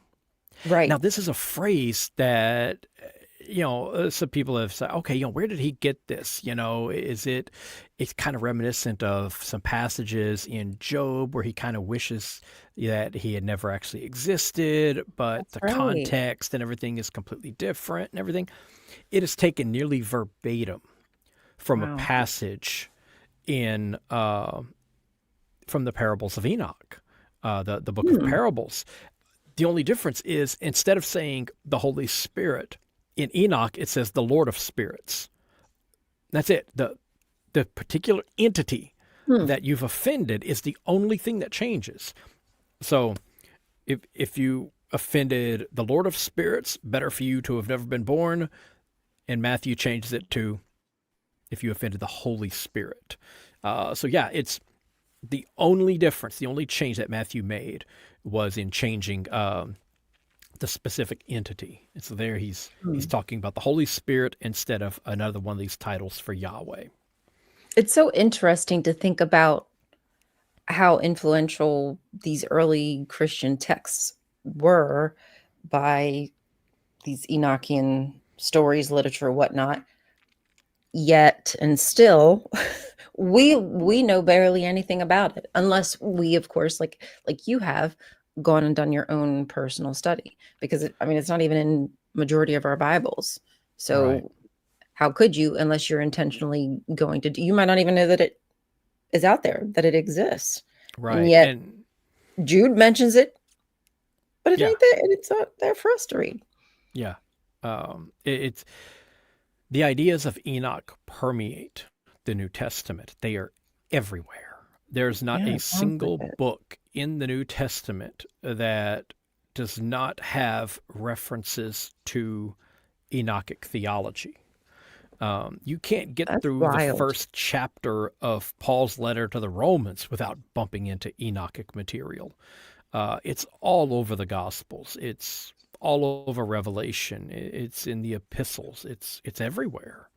Um, And I feel like that's so significant because we're stuck on stupid when it comes to this monotheism. We have been beaten over the head that after the 7th, 6th century, Josiah's reforms, whatever, dunzo, no more other gods. It's all just focus on Yahweh. And here we go. From what you're saying is that Enoch, while it comes from this Hebrew literature, it deviates. Thank you. It deviates, and it's still based on El Elyon, the high God, which we know as El or yeah, Elohim. That's crazy. That's crazy to me. And I think that there can be evidence. There could be an argument made that there's places in the Bible that refer to Elyon and not Yahweh. I mean, the fact that his name isn't even it's not even mentioned. yeah, You know what I mean? But Els is. yeah, yeah. And yeah, it talks about how like the in Enoch, it talks about how the sun is a male deity. Um, I think his name is Orjaris, and like it gives names. The Oh, moon is a wow. Sonja. Like Hmm. th- these are gods and goddesses we've never heard of. Right. You know, I would love to know. Is there even any? Do we even know anything more about them? Because I'm assuming not people really, obviously have looked not into it. But really. One damn, really that's interesting not thing though is so they have in their thing the Book of Astronomy, which is probably my favorite part of the whole book. They talk about how the like first off, so Enoch is basically like a sun god character, and he has this whole thing where he lives 365 years. You know, 1 year for each day of day. the Okay. year in the solar calendar. And you have this whole thing that the central part of the Book of Enoch is how to set up a solar calendar. And they have some really cool information in there, which would make you think that the Jews were incredible astronomers, which we actually have Greek writings. I think Herodotus actually said that, like, the Jews were some of the greatest astronomers he'd ever met. Wow. And you wouldn't know that by reading the Hebrew Bible. You think, man, No, these no, not dudes were even a crack an centuries inkling. behind anyone. But Hmm. then you read this section and you're like, wow, these dudes, like, they were That's so obviously cool. influenced by the Egyptians. There's some similarities between their solar calendar and that of the Egyptians. It's probably where it came from. Um, but they talk about something which is extraordinary. They plainly state that the light of the moon is from the sun. It is reflected off of the moon. It is sunlight reflected off the moon. Get it. Like, we can't even get Christians today to all accept that. You know, Right? come on. They're They're still like, oh flat no, earthers. the moon is its own light, or it's a projection set up by NASA or whatever. Mm, Um, that one gets me. yeah, but here we are. 2300 years ago, these ancient Jews were like, oh yeah, it's sunlight reflected off the solid object up in the sky. Right. Now they also thought it was a goddess, flying around up there. Um, you know, but yeah, and then their days were different. It was a day was 18 hours long, and each hour was made of 80 minutes. Because remember, Oh, The okay. the whole thing where you have like 60 seconds in a minute, 60 minutes in an hour, 24 hours in a day, that all comes from Babylon. They Thanks, Babylon. they didn't have this. This was a completely separate calendar. And the way Right. they did it was each season uh, each season was 120 days. Or each season was 90 days.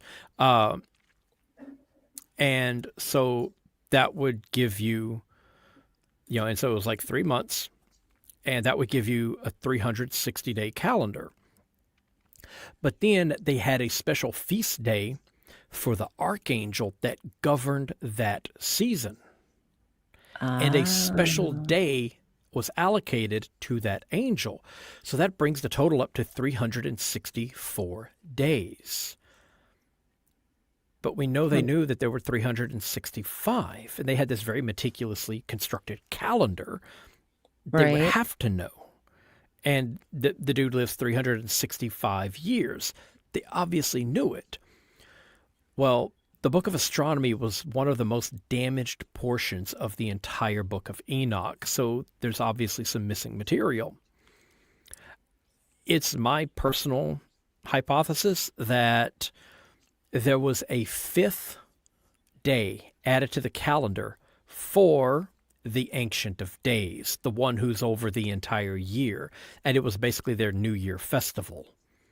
And that's how Ah, you got through, because they had one for each new season, and that went to one of the four archangels that governed the movements of the sun and other celestial bodies. Why would they not have another one for the one who presided over all of the days of the year? I mean, that's his hello. job. The Ancient of Days presides over all the days of the year. So it makes sense that he Kind of would in the have it. title, just saying. Each archangel presides over a 3 month block. It makes sense you would have one who presided over everything, which is what the Ancient of Days did. So I think he had um, his own particular day, his own festival, and Was that's Enoch where the the one? fifth day gets added. Was Enoch the one assigning like what the angels were presiding over, or that was already done? That was He was already just up done. He there just learning. Okay, the archangel Uriel picked him up and carried him through the universe and showed him all of this. And so he I witnesses all this see. and he wrote it all down and he reported it all Okay, back. Oh well, this angel presides over this and this one presides over that, and the Ancient of Days presides over all of it. Um, so yeah, he didn't assign this, but he did. He witnessed it and reported on it. And that's where all of their information and their theology comes from. And then he okay. handed it down to Noah, who then brought it, to everyone else. So, Welcome, Theo. Um, so the angels in heavens have duties that they're supposed to complete. Do any of them have duties where it's similar to what Yahweh does, where they just have to blatantly, blindly worship all day long? Or does it seem like they're important jobs that they're facilitating here? oh yeah, and a lot of this gets outlined in the Book of Astronomy. So they have the world is a big disk and it's covered by a big glass dome called the firmament, and the Mhm, firmament has all mhm. these gates in it, and outside of these gates, outside of the firmament, are these storehouses where the gods have put all of these different things. And so let's say it's about to rain. There's an angel who goes and collects a bunch of rain from beyond the firmament and brings it out into the world and throws it out for you. Oh, The wow. same is done with wind, drought, snow, frost, locusts. There's all these different winds, and each one is ruled over by a different angel. And so, like, if there's a plague of locusts, that's because an angel was told to bring in some locusts, and he opened up the storehouse and he gathered up a whole armload of locusts, and he came in through a firmament gate and was like, "Go forth, be fruitful and multiply, and destroy all the crops in Africa." And I don't know then why I'm the doing it, loc but yeah, right. there's a different angel assigned to each star in the sky, and they pick them up and they bring them across the sky on these like Oh, little rails. They're like, I have to go on this specific path in the sky because that's where this interesting. star is supposed to go, and I'm going to bring it. This is my star, and so so they do that. They have angels that are assigned to guard over people, not just everybody, but particular people like princes and kings, uh, Okay. and that's Not us because plebes. they are essentially almost like a shadow puppet of an angel that's up in the sky. The real goings on is done up in the heavens, and the actions of the king of the prince is basically the earthly copy of the thing that's happening up in the heavens. Right. It's So like a mirror. yeah, so like Okay. if you saw a shooting star, that meant that somewhere a king or a prince had died, because I mean he obviously died because That's the pretty angel cool. that he represents just died. He just fell.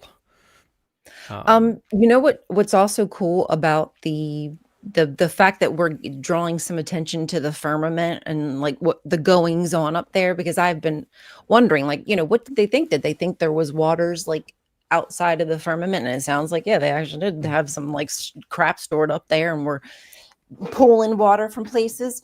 Um, oh, I was going somewhere with that. Oh shoot, where was I going? Hold on, you guys. Give mommy a second. Give my little brain a second to catch up. Um, oh darn. That was gonna be a really good question. It really was. Okay, well, I'm just gonna let you talk again. Damn it. Oh no, no, no. That's what I was gonna say. The tie-in. Sorry, we were talking about the firmament, and I just wanted to say it's so cool because there's that ancient tie-in to the gates that Baal Hadad would open and close to also let the waters pour forth from Mhm, the sky above. There's windows in the mhm. heavens, and he opened and closed them. So I just thought that was neat that that tradition still continues on.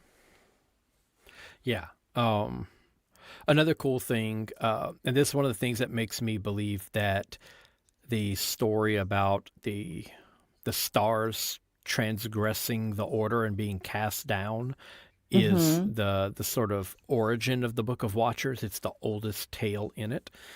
If you go through and you take all the mentions of Azazel and Semyaza, you take their stories and you completely remove them from the Book of Enoch, you lose almost nothing. We're talking on out of like 130 pages when I printed it out, you end up with maybe Dang. 4 or 5 pages that gets tossed. That's pretty much it. There's these stories are short. They're pretty much in one section. There are a couple of insertions later in the book that reference those things, but they're later insertions that kind of interrupt the flow of the text. But with the exception of these few little parts way in the beginning of the Book of Watchers, starting in it's like chapter 6 through 8 or something like that. With the exception of that, the stories of Azazel and Semyaza kind of don't exist in the Book of Enoch, even though they get the most attention. But the stories about the seven stars that tried to usurp the throne of the Ancient of Days and were then rejected and cast down, Hmm. those that and the associated details pop up throughout the book, and they're present in all 5 books of First Enoch, Okay. and they are all over the central portion, the book of astronomy. And it's led me to believe that the entire thing is all about the rejection of this new lunar calendar. And Hmm. part of the thing talks about how everything's corrupted because the lunar calendar is all wrong. It's 10 days short, and so the festivals are on the wrong time. And another part of it it keeps talking about these 7 stars that are coming out. They're basically coming out in the sky at the wrong time. Now, remember when it talks about how when we mentioned the Day of Atonement and how Mm-hmm. you have to gather up all the wickedness and go out into the desert and put it in the pit with Azazel, and that's how Right. you purify creation. That is done in the middle of October. And guess which constellation pops up on the horizon during that festival? I don't know which one. The Pleiades. 7 Ooh, the stars. seven There's actually CS. like Well, 9 or duh, 10, but duh. the others are not visible with the naked eye. The 7 sisters. Yeah, Sisters, yeah. I They're think they were talking about basically these people were celebrating the atonement, and these stars were not in the right position. And so that became a symbol of these things being done at the wrong time and a total corruption of everything.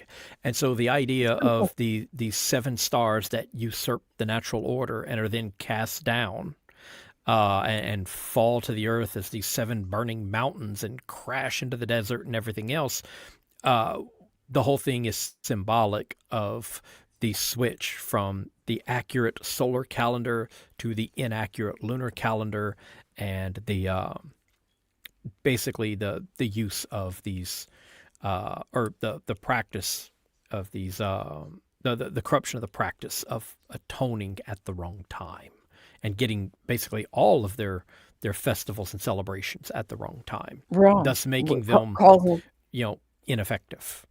yeah, So causing trouble, man. You yeah, got to chill out with causing that trouble. Got to do stuff when you're supposed to do stuff. right. Um, And that's like my own personal theory. I outline it in one of the episodes. Um, I'm trying to remember. I believe it was episode 52. And I kind of, preface it by saying, look, what follows in the last portion of this episode is just my own theory. You're not going to find any scholarly material on it. But I have presented this to a couple of biblical scholars who are familiar with the Book of Enoch, and all 3 of them came back and told me that it is not only plausible, but it actually explains a lot of things. Like it answers some questions that have kind of ooh, plagued some things. So I'm trying to find time to actually write the thing up and submit it to like a peer-reviewed journal, that'd be incredible. but I just don't have the time. So for now, it'll just be presented in episode 52. Okay, so make sure, and that's already out. Episode 52 is already out. Yes, that's been Okay. out for a few years now. Okay, Um, great. So make yeah, sure I'm gonna make sure I watch it. I'll be watching it. yeah. Go check that out.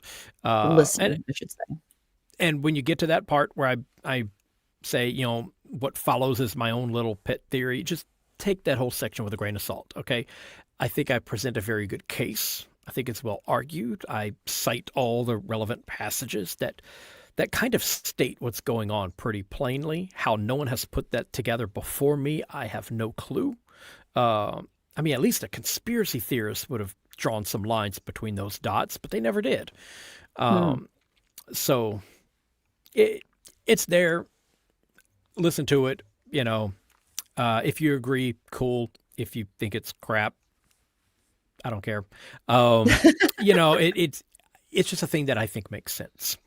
Um, Ha ha. Very funny. Enoch of it. Tell me more. I haven't heard enough of it. See, I know how to deliver a joke. Just kidding. Did anyone, while we're at pause here, did anyone have any questions that I've missed? I feel like I did. Was there a dark age? Is it related to the Bronze Age collapse Dr. Josh was always on about? Was that for me? Was that question for, not for me, but was that question for us, or were so you there talking? was a dark age that lasted several centuries after about the year 1177 BCE. Mhm. Essentially, the great trade network that united multiple civilizations all across the Mediterranean world and beyond, the whole thing collapsed. Economies were breaking down.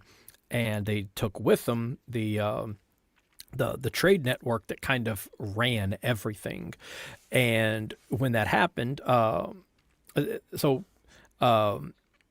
the materials needed to make bronze, which was their tools, it was their weapons, it was basically everything. Um, they didn't come from the same place. You had to get some from point A and some from point B, and you had to bring them together to make the the the materials for these tools and Hmm. weapons. And when the trade network broke down, so did the bronze. Okay, it would be like removing Taiwan from the equation, and suddenly microprocessors just don't exist anymore, because almost all microprocessors, at least all the powerful ones that drive your cars and your phones and the whole of the internet, come from Taiwan. You get rid of that, the modern world is in trouble. So that basically that happened, and when that happened, basically the lights went off.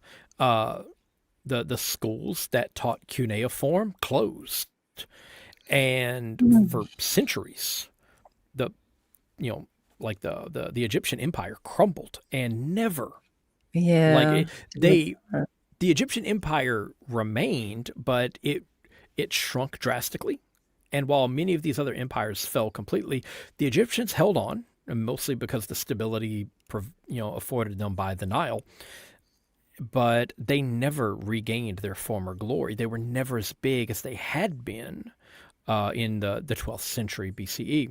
And so when the lights came back on, everything had been moved around. All the furniture was in a different place, and we never found out how exactly it moved, because for like 400 or 500 years, we didn't have much in the way of writing from some of these Yeah, it areas got kind of because silent. everybody was illiterate, or they were just struggling to survive. And so like the the language that Hebrew comes from, the sort of proto-Hebrew language that's descended from the Phoenician language, Hmm. it was starting to form. There's little bits of it in the Ugaritic text, and then all of a sudden it's gone. And then about 400 years later, it pops up and it's Hebrew.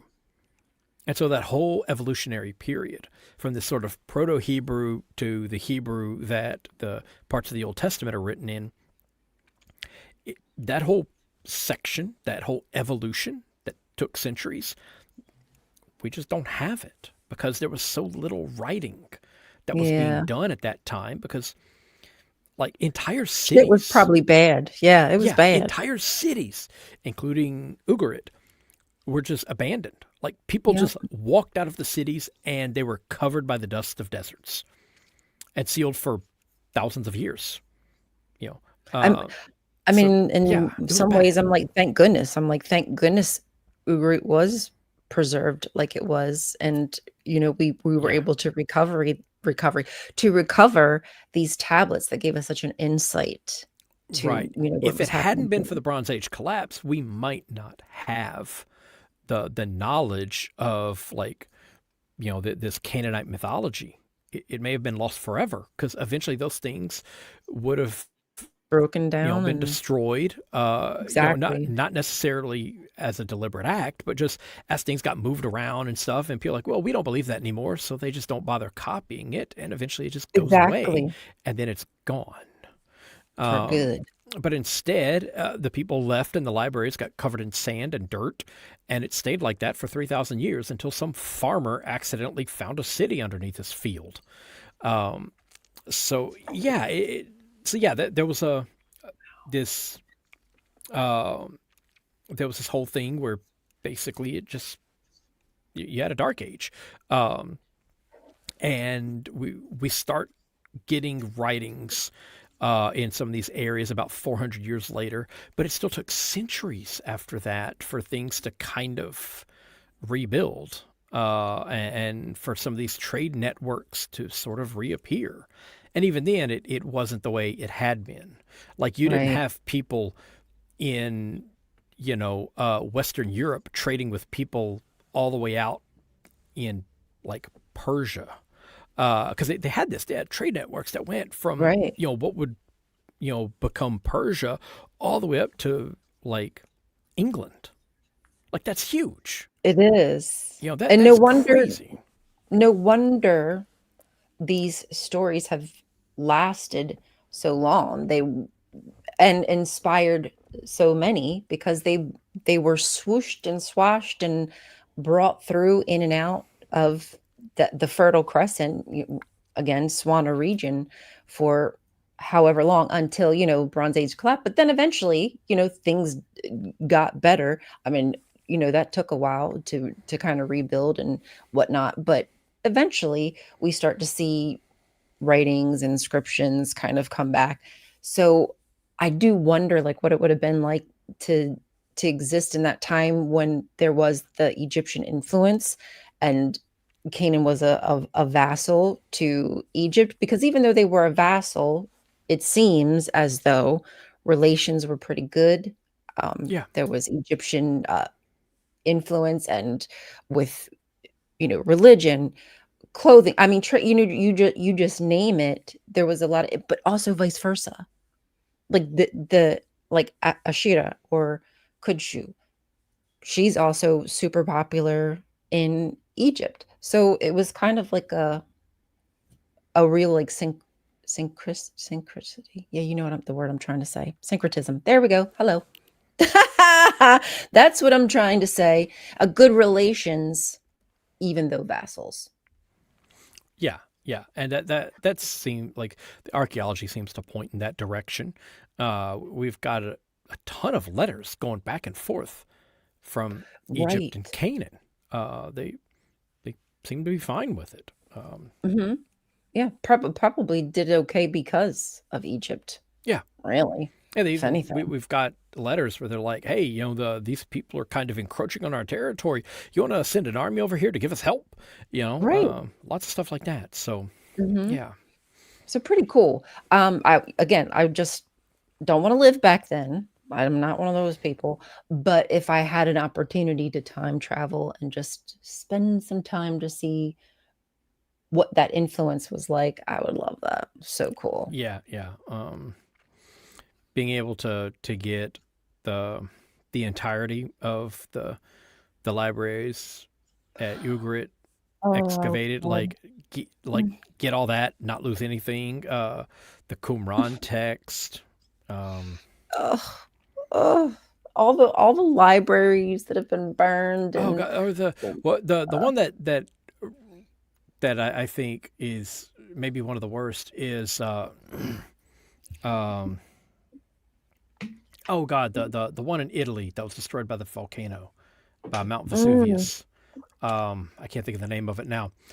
I can't Pompeii. either, but I know what you're talking about. Pompeii. Oh, Yeah. that's the one. So Okay. they had this huge library, okay, and when they realized that this thing was going to erupt, they start grabbing all of the documents out of there, and they start running out with all this stuff, Oh man.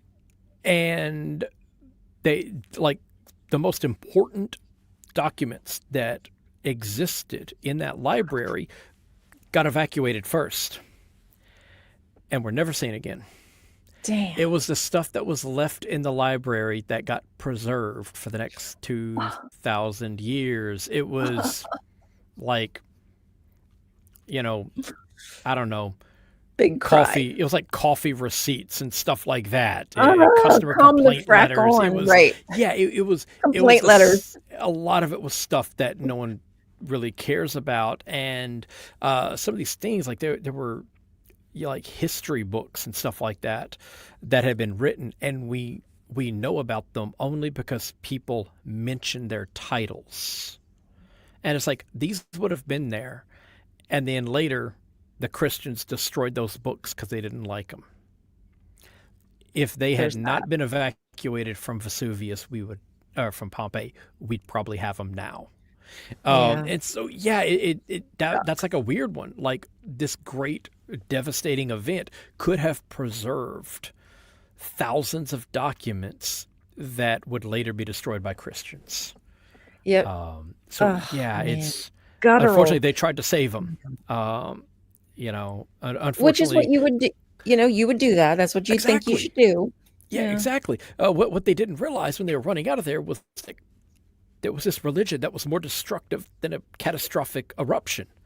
Uh, like Really. more documents would be burned, in the coming centuries by the people who ruled their nation than by any Natural volcanic eruption in disaster. Yeah. history. It was Oh man. horrible. Deviants, all of them. Right. Deviants.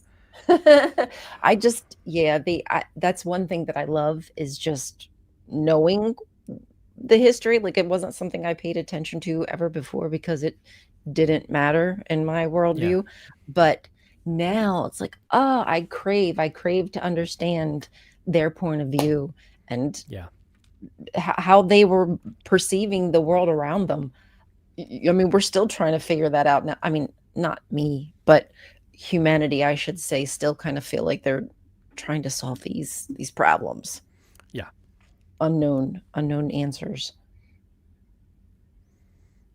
Um, are you guys okay in the audience? As long as you guys are okay, I see there's y'all are talking, so I do think I do have okay. Deviant is a moderator, so if there's any issues, Deviant knows how to handle it. Okay, I'm just making sure I'm not missing anything.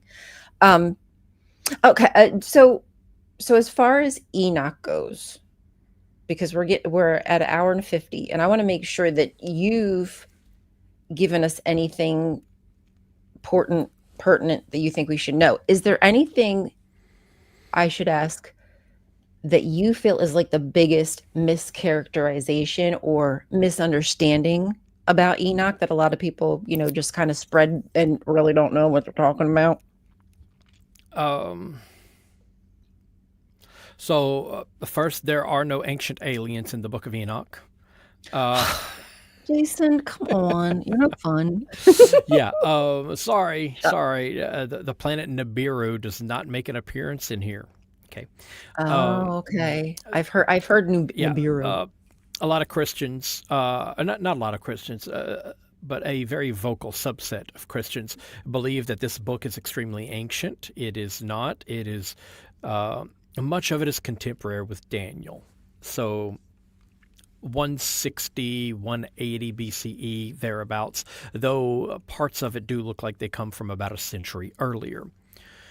So it's not extremely ancient, though parts of it do seem to reflect a theology that may be more ancient. Right. So while the writing itself may only be about 2,300 years old, it may reflect beliefs that are from prior centuries. Um, a lot of it seems Similar to to be trying Genesis. to, yeah. So it's like it's trying to preserve some theology that is being suppressed by these reforms within the temple that are coming from the Old Testament books. Now, whether or not these things are older than the Old Testament or just opposing views that sprung up later, it's hard to say. But then again, you kind of have to try to figure out how old is the Old Testament, and that's the thing people are still trying to figure out. So, Good luck with that. but Enoch is not a super ancient book. It's not from 3 or 4 thousand years ago. It's certainly not from any global flood. It seems that large portions of it were written about 2,200 years ago and compiled around that time. Um, but another big thing is that is often overlooked is its incredible influence on early Christianity. I'm seeing that now, thanks to you. Yes. While it's not really part of the New Testament, that there were this idea of a sort of purgatory, a place where sinners could wait and have a second chance at redemption. That was a thing that it existed in early Christianity, and it later got its name of purgatory. That you can't find this in the Old Testament, but it's in the Book of Enoch. It's not called purgatory, but they talk about this place where when people die, their spirits go into this this place where they're kind of sorted into different groups. Hmm. Some of them are the righteous, and they get to, they get rewarded. Others are going to be punished.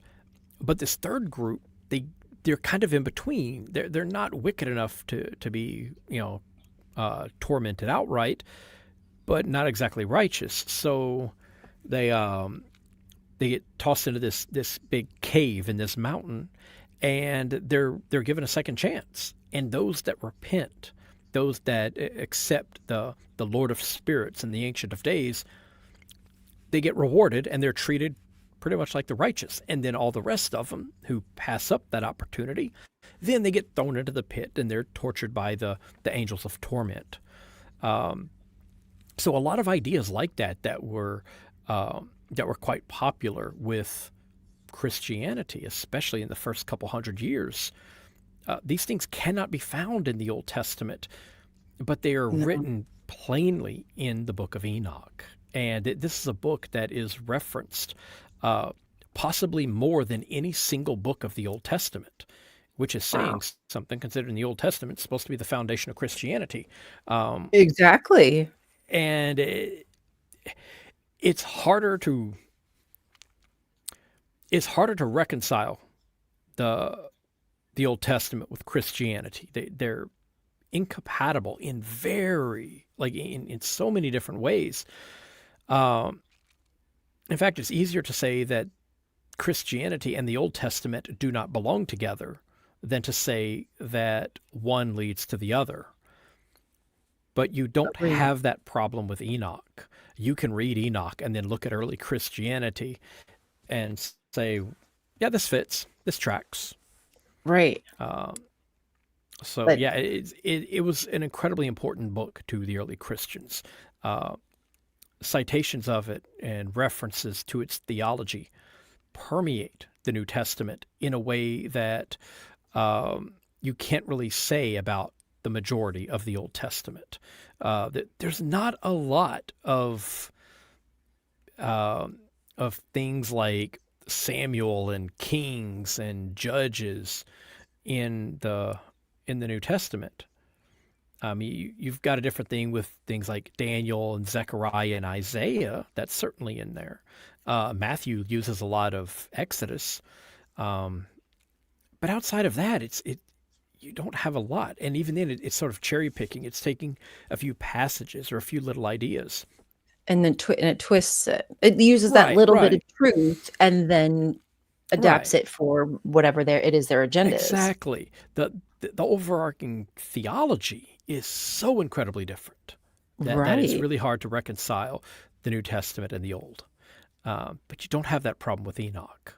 Um, and It's it's amazing that more Christians did not keep Enoch in their Bibles because of th- that reason. that's right. That's what I just find that fascinating, that so influential yet not included. But we know there's tons of literature that was excluded but was popular and Hmm. influential.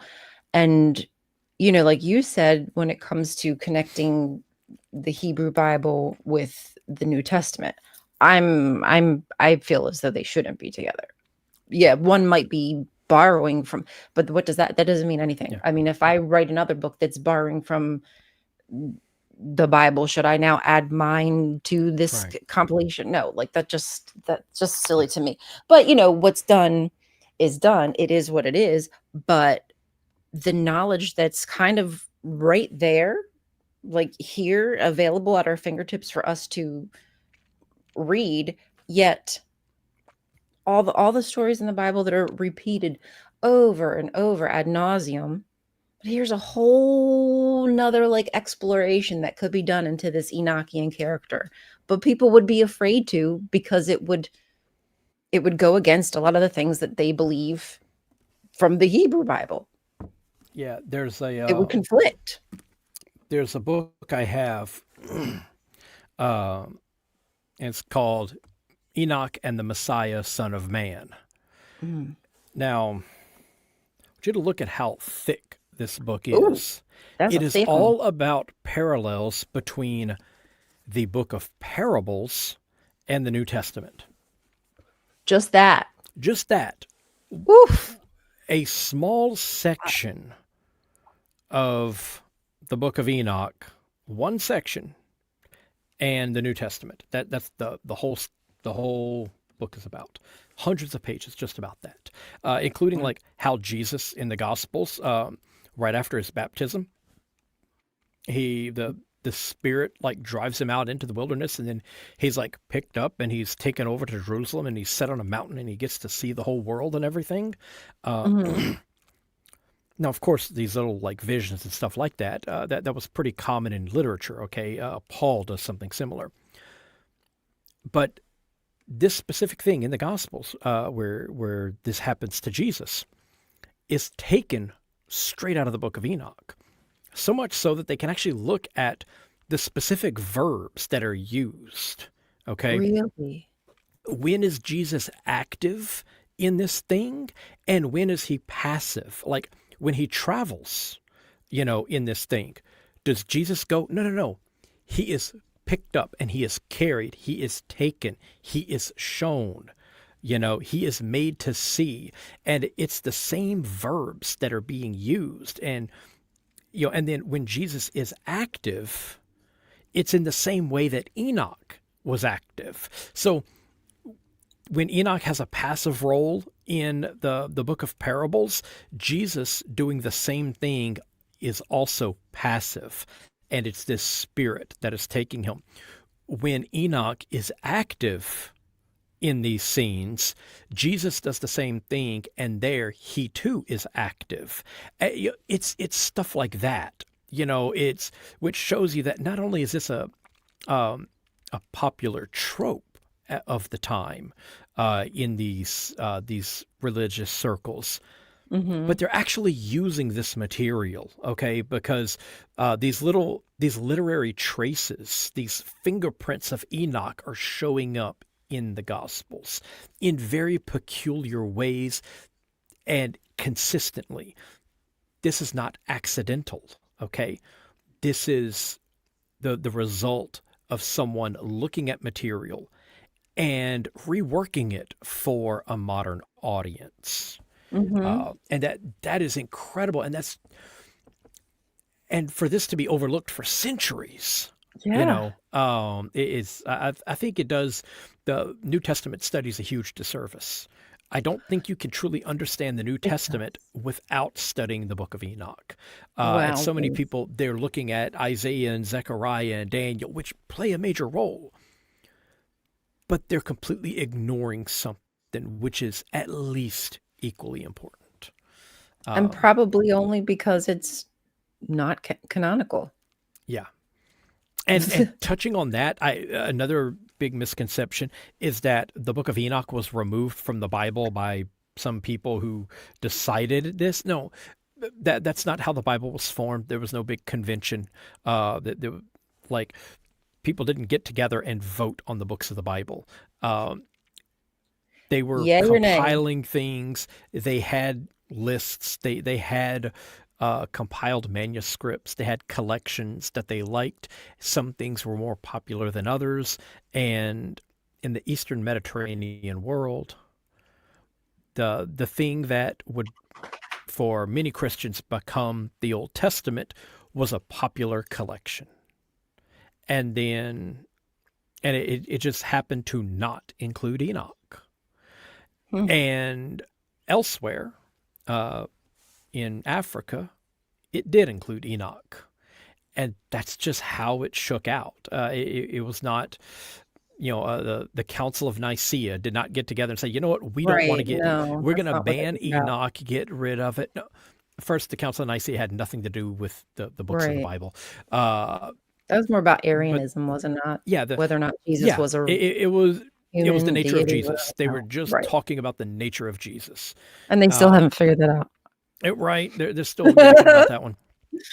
And so the Christians, they were basically using the Septuagint as their collection, and the Septuagint just didn't contain Enoch. And then it didn't even end Darn. there, because later, with the Protestant Reformation, they abandoned the Septuagint and they switched over to the Masoretic text, which had like 7 or 8 books fewer than the Septuagint. And that's why the Catholic Old Testament has more books than the Protestant Old Testament, because they were based off of two different collections of Jewish writings. And the Christians in Ethiopia, their collection they based theirs off of, their Jewish collection, had all those and some others. And that's just how it played out. Different groups had different favorites, different collections, and that resulted in different Old Testaments. Enoch was not banned. It was not rejected. It was not thrown out of the Bible. It's just the version that became popular across the world happened to be different. Mm. And sadly, what doesn't get preserved gets lost. Yeah. That's how it shakes out. Yeah, there are sections of Enoch that are lost. Parts of the Book of Astronomy, just we can tell that there were parts that were longer, and we just don't have them. There's a big section in, I think, the Book of Warnings and Blessings, or was it the Book of? Yeah, I think it's the Book of Warnings and Blessings. There's a big section, I don't know, 8 or 9 chapters long. That's all out of order. And essentially what happened was, at some point way in the past, the manuscripts were damaged, and then they put them back together. But it was just kind of stacked all out of order. Take the last 10 chapters of a book and cut your pages each into multiple chunks. So you only have a few paragraphs in a row. Shuffle them all together. So your last 10 chapters of a book look like a stack of index cards. Drop them on the floor, pick them up in a random order, and then copy that onto pages. And that's how bad it was. And what I do in that particular episode is I rip the whole thing apart and I put it back together in the correct order. Oh, wow. So we don't go this chapter to this chapter to this chapter. We're starting way over here in the middle, and we're jumping to the end, and then back to the beginning. We're jumping back and forth. Maybe more sometimes covering versus... just a few sentences before skipping to another section, so you can actually see it in the correct order. It took, I don't even know how long it took me to get all of that done properly, and to double check it and make sure it was right before I could then read and study the thing and do all the commentary and all that. That's an incredible feat. Has there been any scholars who've done that? Yes, I was able to track down some stuff. I would not have been able to do it on my own. That would not have happened. But it's not like a lot of people out there doing it and then making videos and trying to explain it to people, because the majority of the copies of Enoch that you buy, it's in the Book of Warnings and Blessings. So it's the second to last section. The majority of copies of Enoch that you buy are not going to have done that. If you're lucky, it will tell you that this has occurred, that this has been damaged, that it's out of order. And if you're very lucky, it may give you an outline as to what order you should read it in. And the vast majority of the ones that do that get it wrong. It took me a couple of weeks to track down some material from some scholars that actually had it right. And then I had to go and get all the stuff and rip it apart and put it back together. I go through it in that, I think it's episode 53. And I tell you which chapter and verse is in each little section as we jump back and forth. So you can actually go and follow along and see how damaged that portion of the book I can't wait to listen to it. I'm going to make sure that I do that. The last time that we conversated, we were talking about the sons of God, and I forget whatever episode it was, but I went and listened to that. So I can't wait to listen to more about Enoch, because I know that the New Testament references tons of other literature, like Greek literature, poetry, yada, yada, yada. But I hadn't realized that a lot of it was drawing from or influenced by Enoch. That's pretty cool. There's a tremendous amount of stuff that comes from there. A lot of the Q material found in Matthew and Luke that supposedly comes from Mm-hmm. this lost sayings of Jesus, where someone followed You Jesus around and wrote down a whole bunch of his quotes. A lot of the, sure they did. and I'm not saying like the majority of it, but there is a not insignificant amount of Q material that looks Hmm. like it was borrowed right out of Enoch. Huh. Um, Hmm. there's a little bit of Sermon on the Mount stuff that looks like it came from Enoch, and a handful of other little sayings that look like it was just a phrase from Enoch that got reworded. Um, Dang. yeah, so this is an incredibly influential text, and it needs to be examined more closely. It They tie does. in heavily with the Qumran sect. This is the Dead Sea Scrolls. Like Uh, Essenes, Yes, right? in fact, there was only one book. I forgot what it is, but there was only one book discovered at Qumran where they had more copies of it than Enoch. There were more copies of Enoch discovered at Qumran than Dang. any Old Testament book. That's This was suspicious. incredibly important to these people. They had tons of these things floating around. Uh, like I said, I'm trying to remember which book had more copies. I think it may have been Jubilees, but I'm not positive. Uh, but yeah, you can look that up, like which book they had the most copies of at Qumran. But there was only one that had more copies than Enoch, and it only beat it Mm. by a few. There was only a few copies more than it had. This is incredibly influential. Um, Right. yeah, And check out those episodes, 48 to 54. do Um, it. it's a chapter by chapter commentary, the way I do the Bible.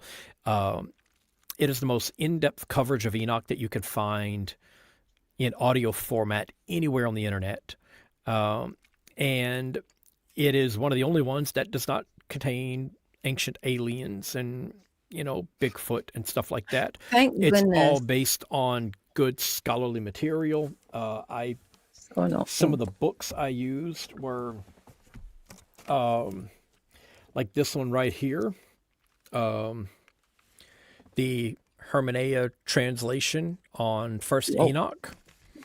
Uh, this that's a monster, big boy. That's a big boy. this is part one of the commentary on First Enoch. It's a two-part thing. They were about $180 a piece.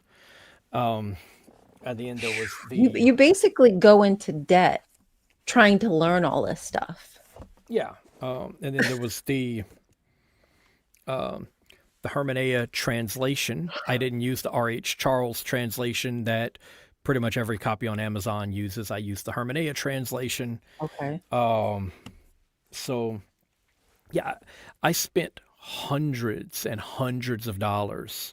I invested more on the Enoch episodes than any Really? 5 or 6 books of the Bible. It was a Oh my tremendous goodness. amount of money I dumped into this because this sort of thing just didn't exist. A good commentary of this uh, out there for free. Because like if you wanted this information, you'd have to spend a few $100 to get access to it. And I realized that was a problem, and that's why I went so It in depth and is. spent so much money. I wanted this to be more available to people because I thought it was so incredible and so fascinating and so out of reach. I don't recommend buying these books. The price on some of these things has come down. I think you can get the pair of those commentaries for a total of 200. You're not going to spend 350 like I did. But But do you really want to still, spend 200 bucks? right. When you Probably could just not. go listen to Jason's podcast. That would be my recommend. Go Yeah. subscribe if you have not. And also too, I should probably say that I would guess that you have a way that people can help support you and all your work because you certainly do a lot of academic research for all of your podcasts. Yeah. So if you go to my website, dragonsandgenesis.com, you'll see a list. You'll see a link to an Amazon wish list. That's just a Ah, bunch of books. A lot of the books that I that's the way to use do it. actually come to me from listeners. I love that. My listeners have contributed. Like I have books that cost hundreds and hundreds of dollars sitting on my shelf. I have books that cost a few $100 that were autographed by the scholars that wrote them because of the people who listen and appreciate my show. That's Um, incredible. that's the number one way to support me because I don't care about making any money off of this. I just want to be able to do it. And I want to be able to Yes, do it to the freely. best of my ability. And that means having access to the best research material. And sometimes I have to kind of skip over some things because I just can't afford to buy the book that would help me go down this one little rabbit hole. Um, Right. So much quicker too. yeah, I Save you once the bought time. one of the Genesis redo episodes that dropped a few months ago. I once ordered a book online for like 30 or $40. Got because I couldn't find it online, like I couldn't find a PDF or digital format anywhere. I bought this book, had it shipped to my house, and read this thing. And I forget how much of it I had to read. Um, it was probably a quarter of this book, so it's about a $40 book. I read this thing, several chapters, at least a quarter of the book, so that I could track down one reference that I had found in another book, and I couldn't find material on it.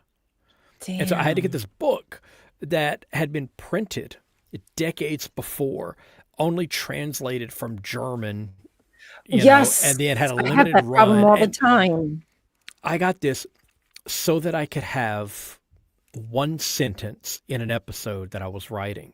So like I basically spent $40 on a sentence because I thought that it was in. I was like, God damn okay, it. this is really cool, but I have to read this thing for myself to make sure it says what this other author claims it says, Says. and I can't get this book anywhere unless. And so I spent like an entire day trying to find this stuff, and then eventually had to buy this one copy on eBay or something like that. So that's what I'm trying to do here, so that you can get this information and you don't have to. So anytime someone can send me a book, that helps the That's a show great tremendously. way. A significant portion of the material I use, I got for free because listeners said, I appreciate this. And they bought books they never read and sent them Thank to you, me. listeners. And this is the foundation of the podcast, of what has become the largest secular Bible commentary on in the podcast universe. Like, That's this is awesome. the largest secular Bible commentary that you can find in podcast format. Um, Wow. yeah, You should be so, I'm sure you are proud of yourself for that. I That's an made this incredible feat. discovery about a year ago. Every other secular Bible commentary typically quit at some point during the Torah. A few of them made it past that, and none of them did the entirety of the Old Testament. Mm, Not one that I could find. Or if they did, they jumped around a bunch and they skipped massive sections. I mean, entire books were skipped, and massive sections of other books, boo. None that did a chapter by chapter coverage, which is what I'm doing. What you need anyway. Um, Yeah. I mean, we've already answered, I should say, answered this question. Why did they omit Enoch's ascension? Was it because it was incorrect writing? But maybe like a short little summary Jason could give us before we leave, like a little wrap up on it or Uh, something somehow. yeah. So basically, in the Hebrew Bible, we have this very brief mention of Enoch, where essentially there was this guy. He's this dude named Enoch. He lived 365 years. He fathered so and so, and then he ascended into heaven. He was taken up by Yahweh, um, and then he was no more.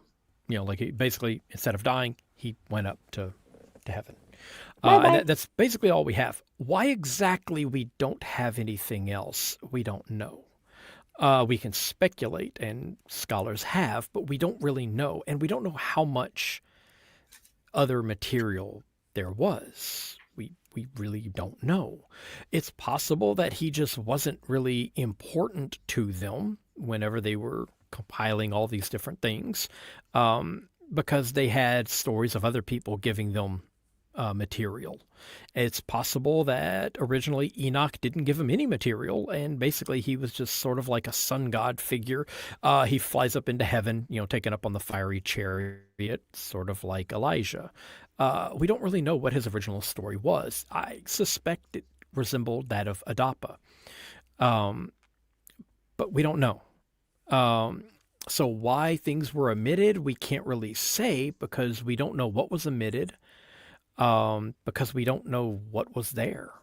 All we have are stories that seem to have come about much later, that came about after Genesis was compiled, as sort of a reaction to the Torah.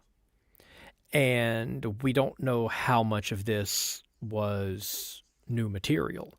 It seems like a great deal of it is new material. However, it seems to have the kernels of older things in there, that they're trying to preserve an older theology. But this brings us to two problems. One, we don't know how much of this older theology is actually present, if any. And the second thing is, these people have a long history of pretending their theology is older than it is. So it's possible that every word of the Book of Enoch was written sometime after the year 250 BCE, and they're just saying that their theology is older, Right. simply because they don't like Second Temple theology. The same way that Second Temple theology claims to have been from something much older. Mm-hmm. Even so we don't know, and it's likely we'll never know.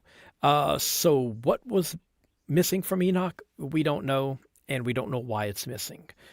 Or maybe there was nothing there, and it was just this little story. Here's this guy, and he lived 365 days, and he flew up into heaven.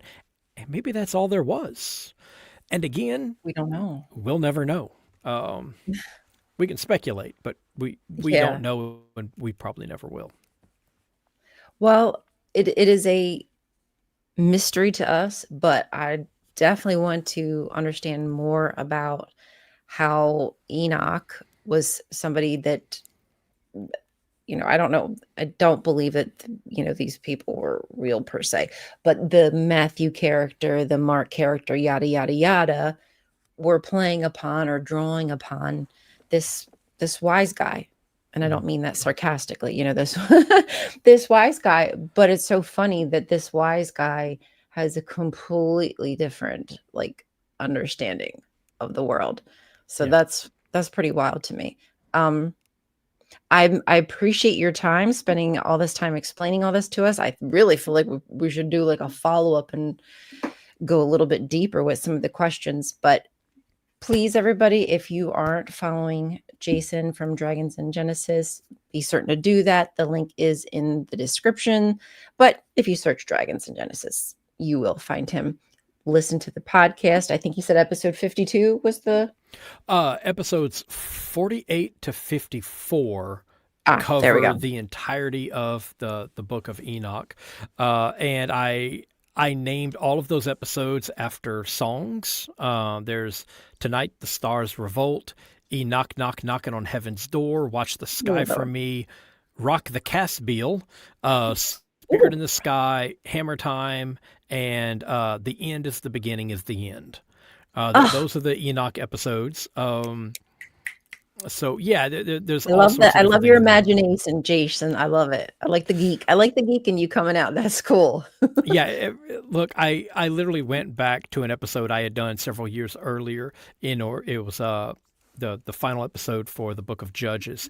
I went back in order to change the name to All About the Benjaminites, because I I realized I love had that. missed a golden opportunity there, and I'm like, no, you know what?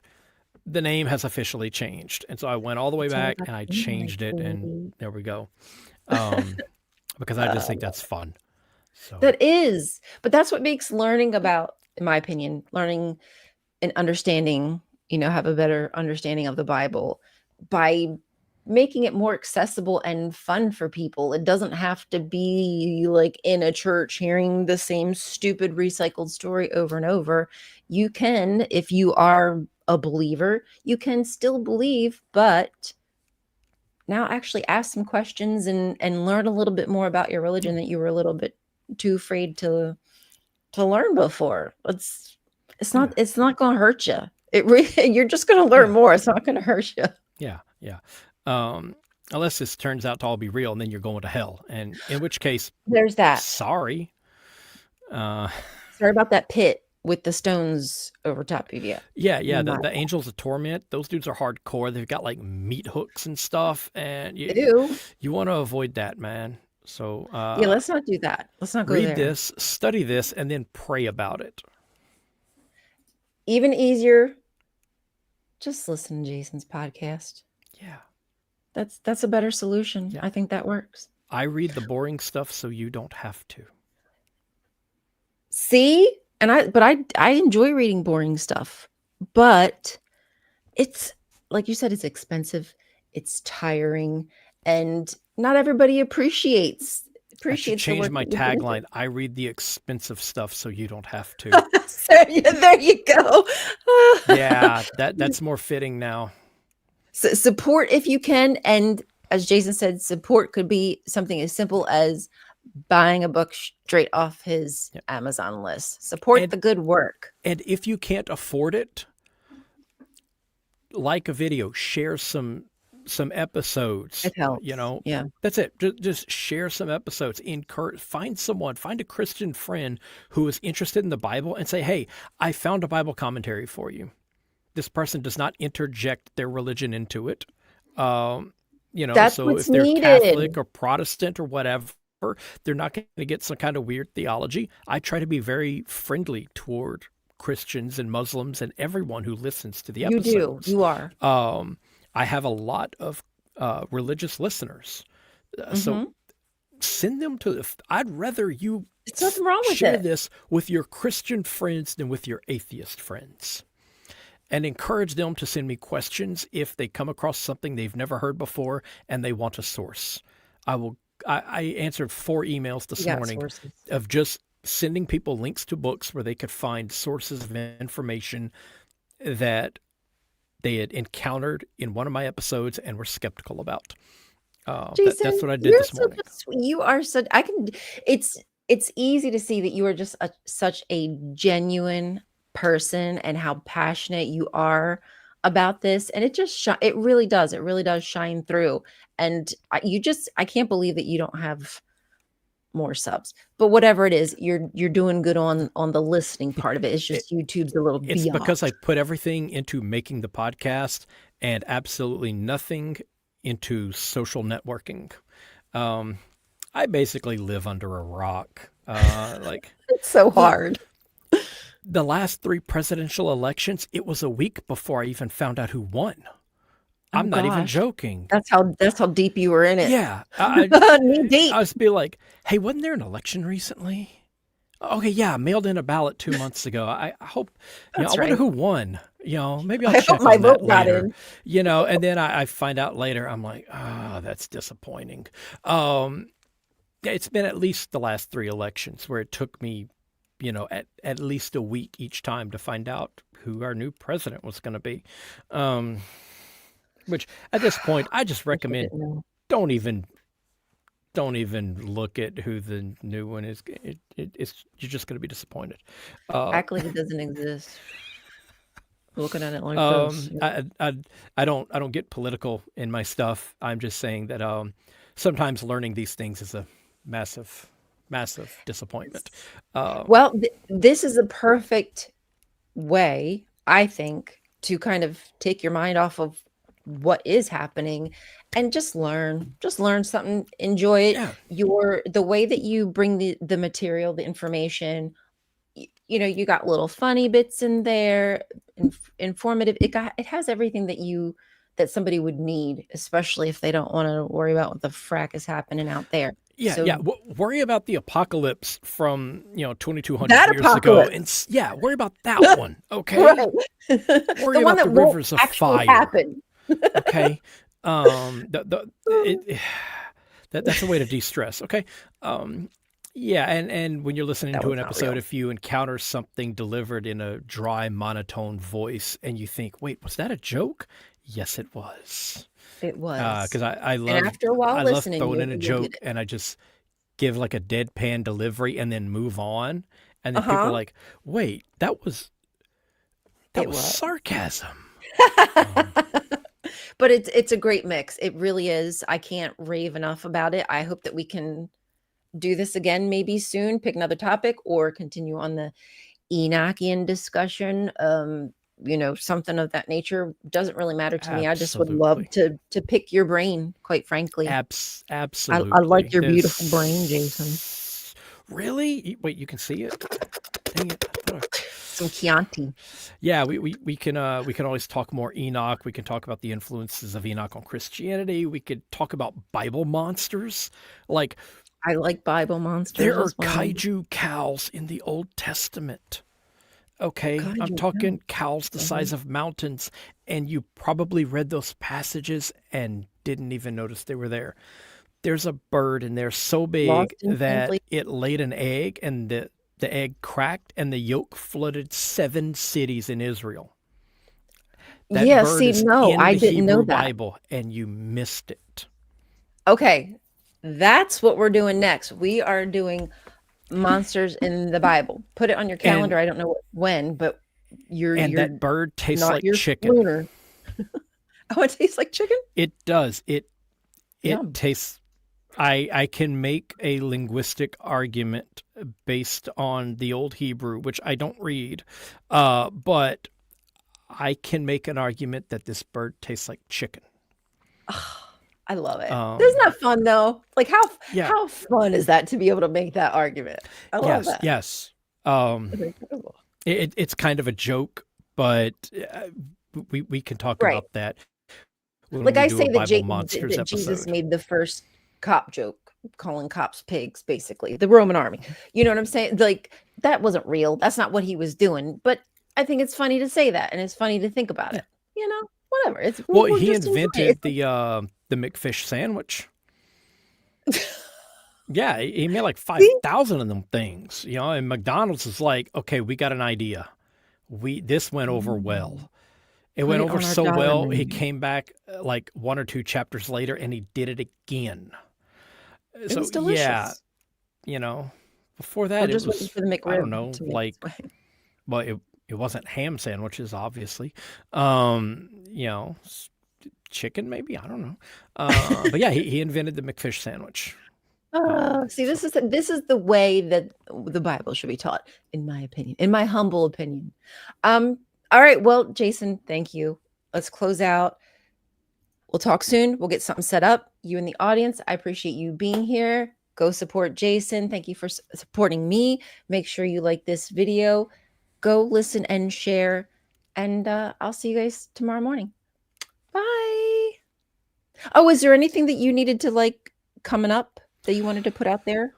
Um, I finished the redo of all the Genesis episodes. So Yes, you said last time you were doing yeah, that. That's right. so the Okay. entirety of the Old Testament is complete. The Genesis episodes have been redone, replaced with better audio, better writing, better research, better everything. And beginning in January, I will be diving into the New Testament with Marky Mark. So look for that. I've already done some of the Pauline epistles, the 7 authentic Paulines, but Right. we'll be diving into the Gospel, starting with the Gospel of Mark. Not Matthew. We're Yay. doing them in chronological order by when they were written, not order they're presented to you. So we'll learn about Mark. That's 4 episodes long. And then after that, we're going to jump into Matthew. And we're going to basically do it to show you, oh, here's this section. Here's the section in Matthew that's lifted verbatim from Mark. Now let's tell you what Matthew added and where he got the material.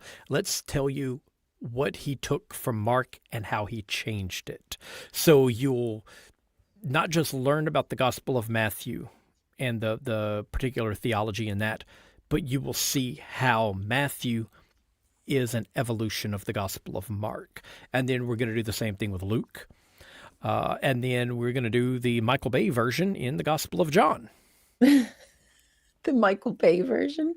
Oh, that is definitely the Michael Bay. Like it is like action hero Far Jesus. out. I'm Okay, surprised he yeah. doesn't I can describe a see that. lens flare at some point. Okay, Okay. it's the Michael Bay I version. like that. That's a good way to He put it. wrote that gospel. Yeah, he completely he was like, hold on, let me take what you know and give it a little remix. Yeah, Yeah. is definitely Mel Gibson's Jesus. Okay, if you did the Gospel of John, you'd have to cast John Wayne as Jesus. That's all there is to it. Okay.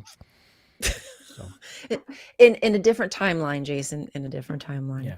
All right. Okay, so stay tuned for that and go listen to the redos. Now better quality. We love that. We love better quality. And stay tuned for our next live stream, whenever that may be. Good night. Thank you. See you next time. Actually going this time.